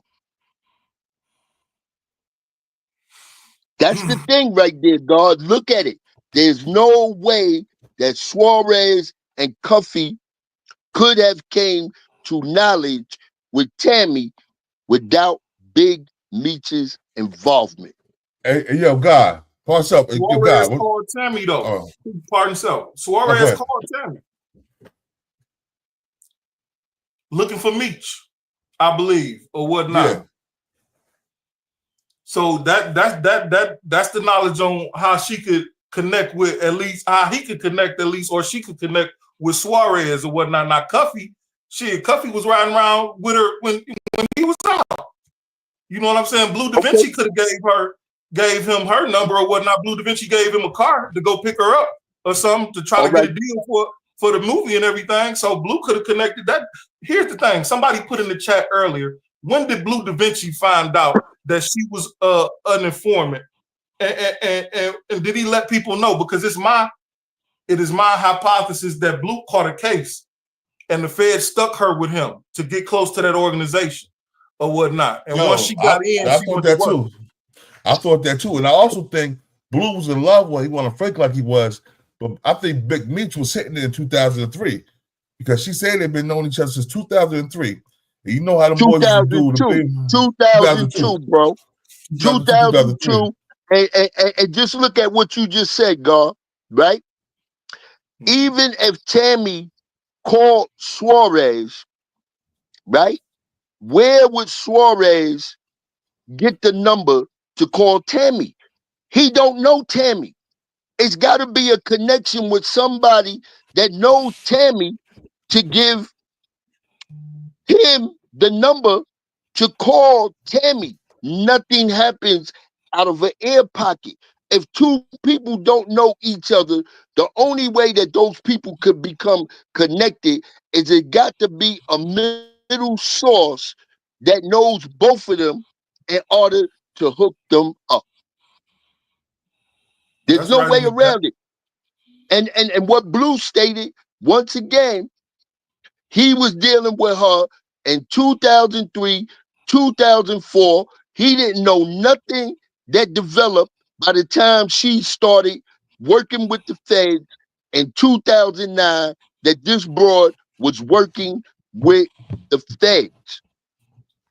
So you can't blame none of that on Blue Da Vinci like everybody keeps saying, oh, well, no. If I dealt with a chick in 2013, 2014, and now here it is, 2023, this broad decides to become a fed or confidential informant. How do I know that now all of a sudden she been out my life 8 or 9 Yo, years or better? Blue I debriefed don't know though, what bro. she doing. Blue Da Vinci debriefed. He took a plea deal. It was called what was it called? What's that shit called again? Damn it. It's 35. It's 35. Under statute 35. You got the 1K and you got the 35. The 35 is dealing with what role did you play in it. And they couldn't end up giving Blue Da Vinci but so much amount of time because what his lawyers was able to prove was that he played a minor role in this. Remember proffer agreement. The proffer Right. agreement. That's what it's called. Remember one thing about this whole thing right here with Blue and all of them. Blue was already a rapper. Blue had already been in little shows Hold on. and Yo, whatever. God, check this out, God. But check this out. Process. Want me to cut your wisdom. Check this out. But Blue also got caught with a limo full of cocaine and money. No, they said that. No. I'm talking about no. Listen, I said he got caught. He got caught with drugs in the car. He got caught with drugs in the car, some keys. He took the money that Meech had put to the side for his lawyer and thought he was gonna flip it for Meech. That's how he got caught up in the case. All right, God. Now that's what you saying, but it's supposed to be that cat Marshall that had everything to do with them drugs and the amount of money that was found in the stash of the car. I ain't got no reason to defend none of them niggas because I don't know them niggas, but I've been listening to what they've been saying and the explanation to what's going on. And a lot of people the same way right now with Cuffy. If Cuffy was cooperating, if Blue was cooperating, then once again, the same thing that's going on with Meech or anybody that's ratting, let's produce the paperwork. And then I could go for that. But if we talking about laws and everything else, and there's a justification for why an individual got what they got, because once again, we talking about the feds. They not going to just let niggas off the hook. They're not going to just let you get 5 years if you got 30 years or whatever that's hanging over your head. Either you cooperated with them or it was some loophole that was involved. And the loophole that was involved, that even when Blue went through the briefing, everything that they was debriefing him about, they already knew, and his lawyer was able to get him that sentence under him having a minor role involvement in that RICO case. Okay, well, the one thing stood out to me that you just said, Elder God. You said when we talking about paperwork and people telling or snitching or whatever they want to call it, let's produce the paperwork. I wrote that down when you said it. Now, do you feel from what you've seen out here, from what you read, from what you've heard, do you feel that they've produced the paperwork that proves that Big Meech cooperated, or at least I ain't gonna even say use third-hand cooperation. I'm gonna say, do you believe that they produced the paperwork that seals the deal that Big Meech cooperated in some fashion? I've seen on another channel where the brother took his time to read it, and in that paperwork, in that specific line that he showed with the paperwork up there, it showed that Big Meech knew exactly what was going on. And once again, my thing is, when I'm just dealing with basic science, math, anything, common sense, or whatever, my whole problem with the situation with Meech being involved with this is that, once again, nothing comes out of an air pocket. There's got to be somebody that would make this whole hookup. And why would Tammy make this whole hookup? And why Big Meech, out of everybody that he had in the street, not including that he could have just did his time and came home and got rich off of his story.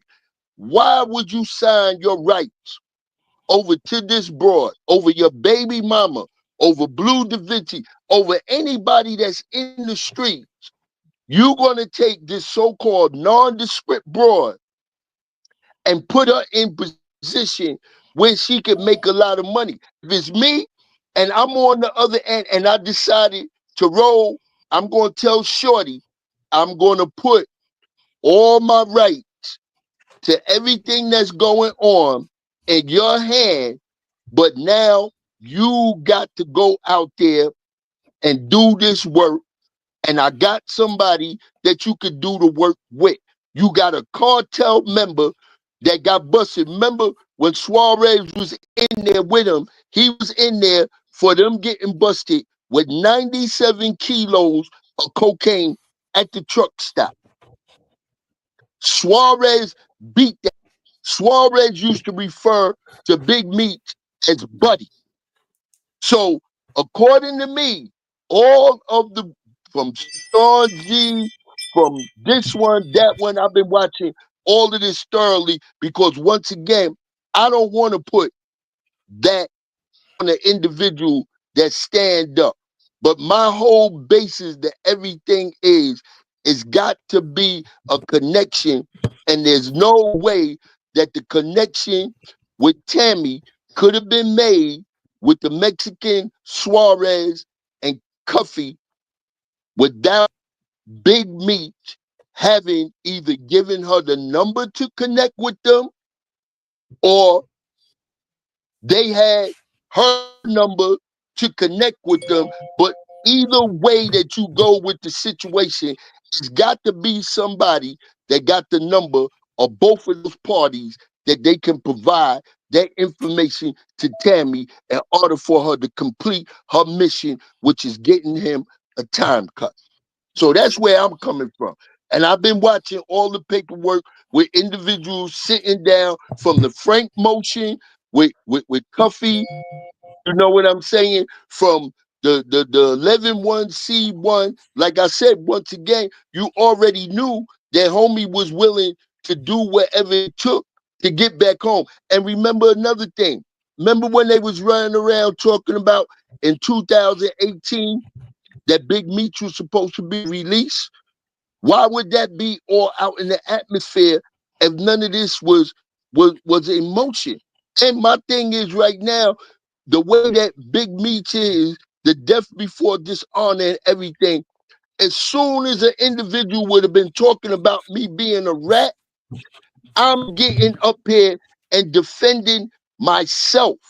The same way just recently with Jay-Z and this so-called 13-year-old girl and him and Diddy supposed to did whatever they did. You see that shit vanish because an individual is going to fight for their reputation, because outside of you being a pedophile or rapist or whatever on the street, to be a snitch is the worst thing that you could be. And my thing is, I can't see myself keeping my mouth closed while all of this shit is going on the internet. And if I got any type of paperwork that could dispute any of the paperwork, all the paperwork that them put out there, you said you read 1,000 pages. Other individuals say they got 700 pages.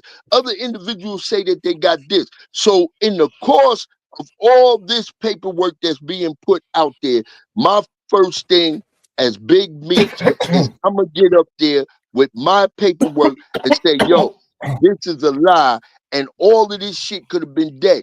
This shit is so big that, look at it, Diddy's story that went to the background. Pardon yourself, Elder God. Big Meech did make a statement and say, I never folded, I never told, death before dishonor. That's the first thing. He made a statement. The second thing is he's on federal probation right now. That might have been a weak statement, but it was a statement nonetheless saying that I've never snitched. I don't care what they talking about. Now, number two, he's on federal probation. It's only so much he's going to be allowed to do, say, and everything else when it comes down to this type of activity. A lot of people think that 50 Cent trying to get him locked back up. You know what I'm saying? By antagonizing the situation the way he is or whatnot, and antagonizing the people around the situation. Hell, when Big Meech was in jail, they had to section him off because they felt like he had too much power. They said people was getting BMF tattoos while he was locked up. And he was creating basically a different power structure in the jail. He was moved once or twice, if I'm not speaking out of turn, behind those same terms. You feel me? Okay. All right. Big Meech had no stabbings, no nothing while he was in there. Blue Da Vinci brought this out also. He disappeared for months at a time in solitary confinement. You got to have a reason to go to solitary confinement. I understand what you're saying. We're laying the groundwork for individuals, and we know we got massive followers out here that would love just to be a part of something, and especially if you inside the penitentiary. But when you disappear, just like individuals that have been in jail, and that night the COs come and get them. I done been in the county jail where the COs I come see and get that them shit too. and take them out at night. And then next thing you know, they whole fucking hood done been busted because they been out there doing work. We know for a fact that the feds got it set up right now. If I'm locked up and and this is another thing, right? If I'm Big Meech, I'm not going to use my woman to do none of this dirt because that shit could have easily came back if his woman became the CS1 on the case or anything else that was working with the feds. So of course, I would want somebody in that position that's not directly related to me or whatever, so that if this shit do go wrong, God, part self, yeah. God, part self. Hey, yo, you there? Pardon yourself, Lord. We got Street Media TV. He got a big channel. He rock with us. He want to talk about the Cuffy paperwork because Cuffy. It says speak of Cuffy driver being arrested in a reverse thing with 2 keys, and the Cuffy arrested with 15 keys. It's in Cuffy's paperwork. He said. Cuffy's an informant. I wouldn't doubt it, man. Cuffy, like I said before earlier in the program, I got who is it? Death Row, Gregory Griggs and Brian Collins' paperwork. In the paperwork, it states that there were several what is the word? They consensual recorded conversations about drug trafficking and drug transactions. This is well before Tammy came into play. See, that's why I don't understand why everybody is saying, oh, if it wasn't for Tammy, he wouldn't have got knocked and this and that and the other. Nah, the Fed's been on dog for quite some time. He just had to do the right shit. And them witnesses killing the federal informant was the right thing to do. And word, he killed 2 of them. I don't believe he could get out of that. That's a death sentence, man. That's death sentence in the feds. Okay, so why they drop the bodies on them and only lock them up for the gun charges? Because why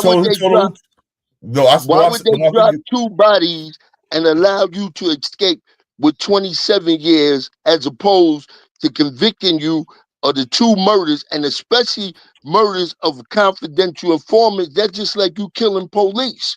So why would they drop that? Because he told them. Because he told on the other. He told on the other ones. All right, go ahead. That's why I said he's unintelligent, because why would you plead to this? He pled guilty. That's gonna make it hard for him. You can't go back and appeal on that. You play it out. You know what I'm saying? How you gonna get back? They changed the law now. The feds and state they changed the law. If you plead out, and sometimes you can still go for appeals now before you couldn't. Once you plead out, that was it. But now they got this thing where you could try to appeal your plea. Pardon my ignorance on that subject matter, but still, though, like I say, okay, the elder God said it was ghost guns. Okay, why would you plead to a ghost gun if you know they ain't got no gun or this and that and the other? You feel me? Like it's just a bunch of questions surrounding this. You know what I'm saying? If Tammy's wiretap is the one that got you cooked, then why don't you fight the case? Because you know that one is blown up. They already got her sleeping with Cromer. That case is basically dead. So I fight everything. I let that come out in public. I let the ghost guns come out. How you gonna convict me of murder? You ain't got no guns. You ain't got no witnesses because they dead or whatnot. You know what I'm saying? Like it just don't seem like he's the most intelligent person. And oftentimes, a lot of the drug dealers don't be. They don't be the most intelligent people. Some of them are very smart, but some of them just know how to move in the streets because they've been in the streets their whole life. It's like a reactionary thing rather than a mental intuition or whatnot. You feel me? Yeah. You right, dog. Right. And check this part out, right? You being a boss, right? Let's go a little further now. You being a boss, right?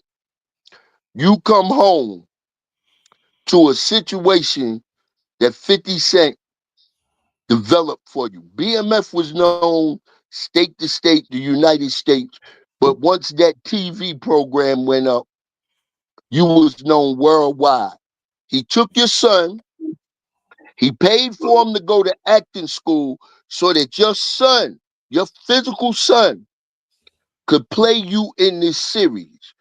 Made sure that he was able to gross at least $5 million.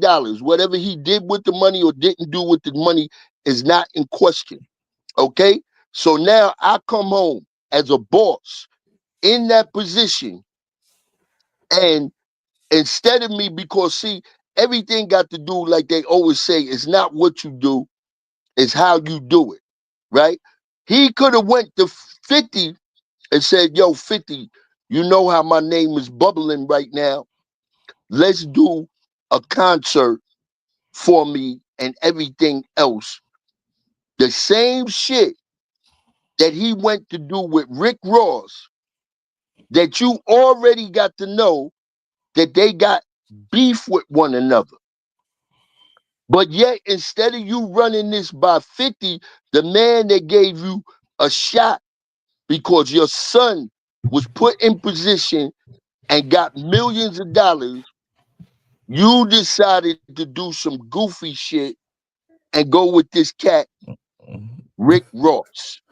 So to me, as a boss, and as much credit as they giving him for being the major kingpin, supplier and everything, to me, that's not moves of an individual that's thinking correctly or thinking like a boss, because you know that anytime there's a situation where individual got an enemy, me and you can't be getting money together and the individual takes shots at me and we got real beef, and then next week you hanging out with that individual in the club because now I don't know whether you done told this individual where I live, where my stash houses is, where everything that's going on.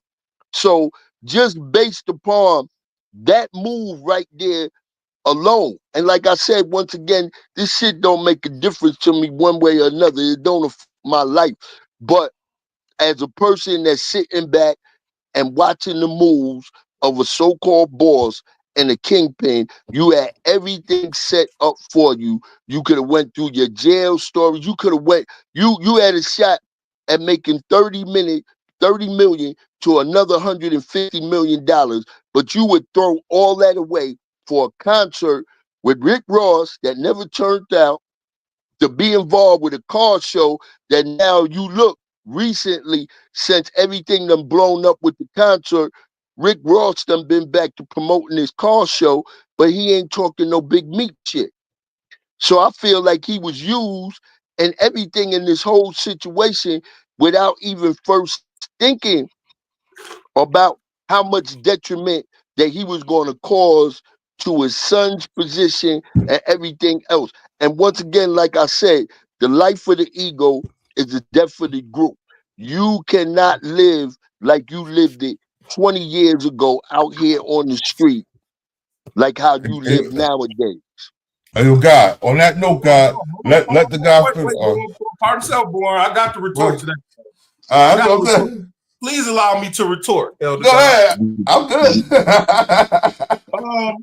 You said some things right there, and I agree with some of the stuff, but let's get to this. You said he took 50's son. I mean, he took Big Meech's son and this, that, and the other.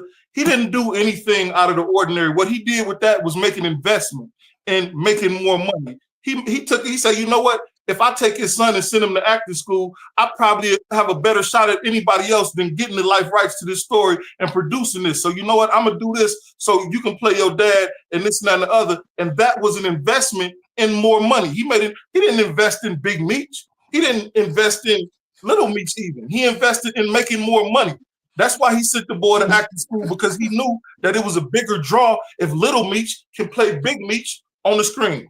Now, that's the first thing. You know what I'm saying? Big Meech being a boss, you can't contain no boss. If I'm a boss, you can't tell me I can't go left if I want to go left. You can't tell me I can't go right if I feel like going right.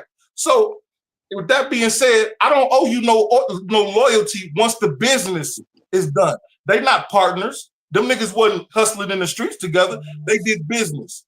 Now, if we doing business and I can't afford to pay my bills after season 3 of BMF is over with, and my son has got a minuscule amount of money in his bank account, then of course I'm gonna do what I need to do in order to feed my family. These are the things I'm not upset with him about. You know what I'm saying? I'm not gonna wait around for 50 cents to give me a check if I'm a boss. I'm gonna go make my bread. Yeah, he could have asked 50, but I didn't say, but he could have asked 50 like do the same thing. 50 don't mind people don't mind doing that. I don't think. It's when you jumped out there, and we got off the whole topic to talk about Big Meech being a snake. But hold on, I'm gonna say something. I'm gonna say something. I feel you on that part, but one thing I know is business. 50 took it personal. I know it's business because when Little Meech sent 50 that text message, he was like, "My pop just needs some money to next season to get paid for next season." He's like, "What next season, little nigga?" That was classic, bro. Yo, if he could do that to his own son, you can't tell me as a man though that was cool. That wasn't cool, bro. It wasn't cool. But it was funny though. It wasn't cool, but it was funny. He did it to his own son. At all, God. I gotta disagree. It wasn't funny at all because if you look at the earlier interview, Lil Meech looked at 50 like a father figure. He said like Meech came around. I mean, 50 came around, took him under the wing, sent him to school. You know, he gave him advice when he needed advice or whatnot. And for you to take that role that you played in his life and flip it on him to try to destroy him, call him a drug addict. Y'all didn't know I had to take him to the rehab because he was throwing up on set. Oh, come on, man. That ain't cool. You expressed that man personal feelings to you, man. You know I fuck with you, man. You know we cool. He was just doing that to make some money and this and that and the other. And you put it out in the public and make a mockery of him and a relationship, the bond that you created with him. That's not cool. Nor is it man shit. You know what I'm saying? Now see that what he did with Little Meech, I didn't like. With the shit that he did with Meech, I didn't kick him. Meech is a grown man. You know what I'm saying? Little Meech, he did say he was like my second father. He's like you're 50, like my second dad. And when he said that, but you know what? And I believe 50 might have felt some type of way for him too until he see that nigga like Rick Ross post when he was cracking on 50 on Instagram. The nigga hearted Rick Ross post did a laughing emoji or something on it. Mm-hmm. All right, let's keep it real. Now I ain't going with no New York Queen shit, right? I'm just gonna go with real shit once again, right?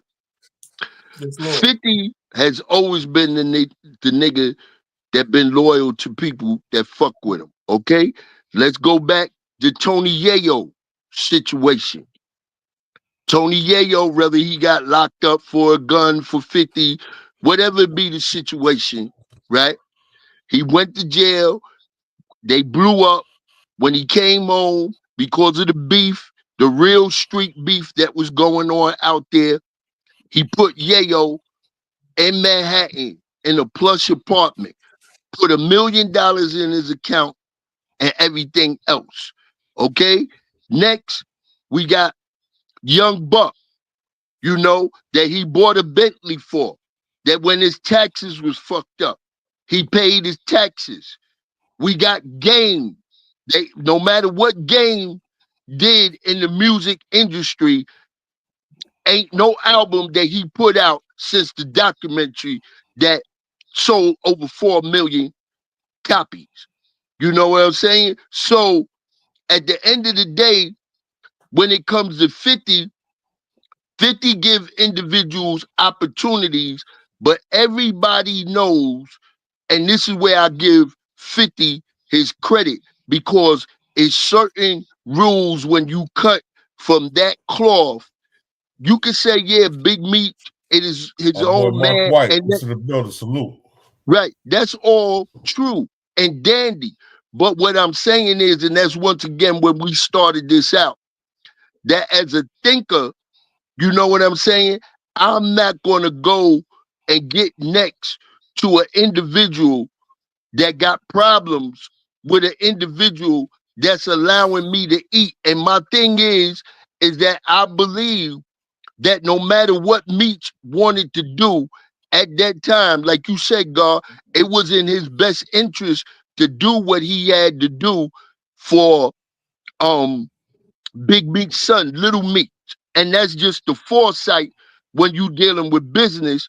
But at the time, he wasn't no actor. So he spent that money for 2 years, and it still wasn't no guarantee that Little Meech would have been picked to be, you know what I'm saying, that part. He still had to go and have an audition with stars to get that part. So along with you getting my son into position, $5 million was generated.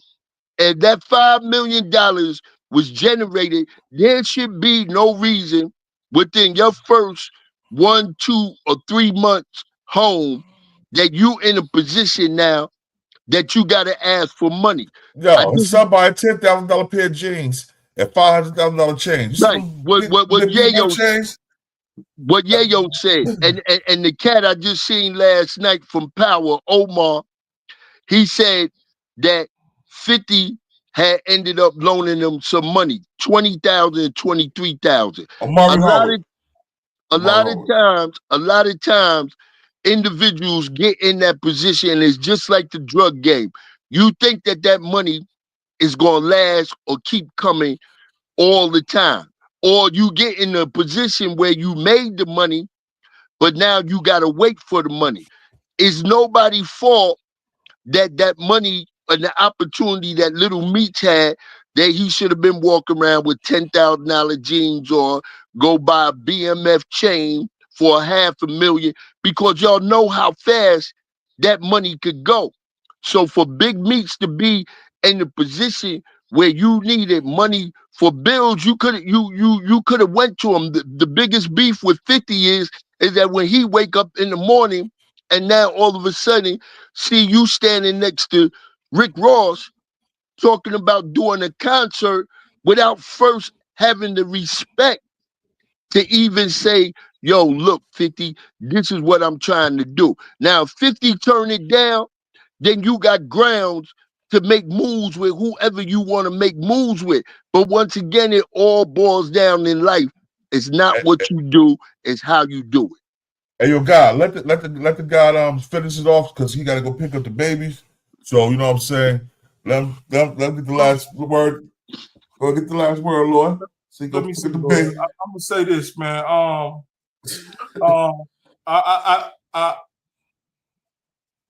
I acknowledge what you're saying, and I just like you said earlier in the broadcast. It all comes down to perception of what you choose to believe. I, for one, you said 5 million was generated. Okay, cool. But we all know Meech left his son at a very young age, so it starts with the foundation. He wasn't there to teach him how to maintain his money, to teach him to save more than he spends, and this and that and other, to teach him how he blew money fast when he was in the street. That falls on the mother and the other people that was in his life as his structure and his system or whatnot. You know, we can't blame Meech. We can blame Meech for not being there. You know what I'm saying? We can blame Meech, but we can't blame him for the way the money was spent when he wasn't there. You know what I'm saying? Nah, the money isn't there when I get home. Okay, we can't blame Meech again for going to generate money in order to take care of his family by any means necessary. And then you brought up Tony Yayo. Man, if I was Big Meech, I wouldn't want to be looked at the way Yayo is. Yayo is a lapdog. He's a puppy. He do whatever 50 Cent tells him to do. Look how 50 Cent just treated him 24, 48 hours ago when he said something. He said 50 Cent is crazy on Vlad TV. 50 Cent go right on Instagram and drop a video of him dropping his drawers on stage, talking about, but I'm crazy, but I had to act like this was planned. Nobody is up. 50 ain't got no loyalty to nobody. So I don't feel like anybody should be stressing about having loyalty to that man. You know what I'm saying? But I would love to verse with you guys anytime, man. This was a wonderful build on the Wisdom God build, and I appreciate your time, your space, your energy. I appreciate your acknowledgement. Hopefully we can get together sometime soon and do this again. No doubt, God. it. I appreciate you, giving me a chance to express myself, God. So, salute. And we all gonna continue to build, my channel, Gods in them streets. I'm getting ready to get back on it, because like I said, that's the vehicle.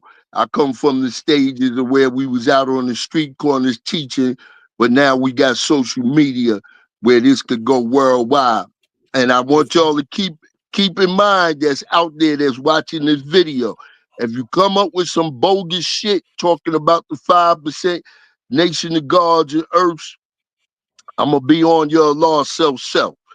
So we gonna see what type of comeback my man come with behind this right here, because we definitely put him in order with what he talking about with, the father of law and the 5% nation in general. All right, for myself. Before we get off, I want to say, Tom York, how much did Meech and Tammy get for the life rights for the show? We know that he paid for the life rights of the show, and he also paid Little Meech within the four seasons, approximately $5 million so far. You know what I'm saying? So I don't know how much they got for the life rights. We know Tammy probably got a lot more money, and she probably was pitching money off the Meech and T. You know what I mean? If you sell a life rights for $150 million for 50 Cent, you sold them for $150 million. So he gave you 150. What you do with all that money, Tammy? No, boy, and I think that 150 million is what 50 got from Stars. And you got to keep in account, he still got to pay other actors, budgets, everything that's involved. From what I heard, I think Tammy's supposed to sold it to him for maybe $1 million, and she kept like 800,000 and spread it another 200,000. But I'm not going to, put that as an actual fact, because that's just something that was placed in the atmosphere. All right, yo, I appreciate you, bruh. Yo, it was a great build. You know what I'm saying? This is King of New Jersey, BTB TV, Mr. Eastwick, God in them streets, Shabu, and we got Ozo Odin here. Like we said, peace. Let's get up out of here. I was about to say my slogan, bro, but you be talking shit. Do the slogan, bro. Do the slogan, bro.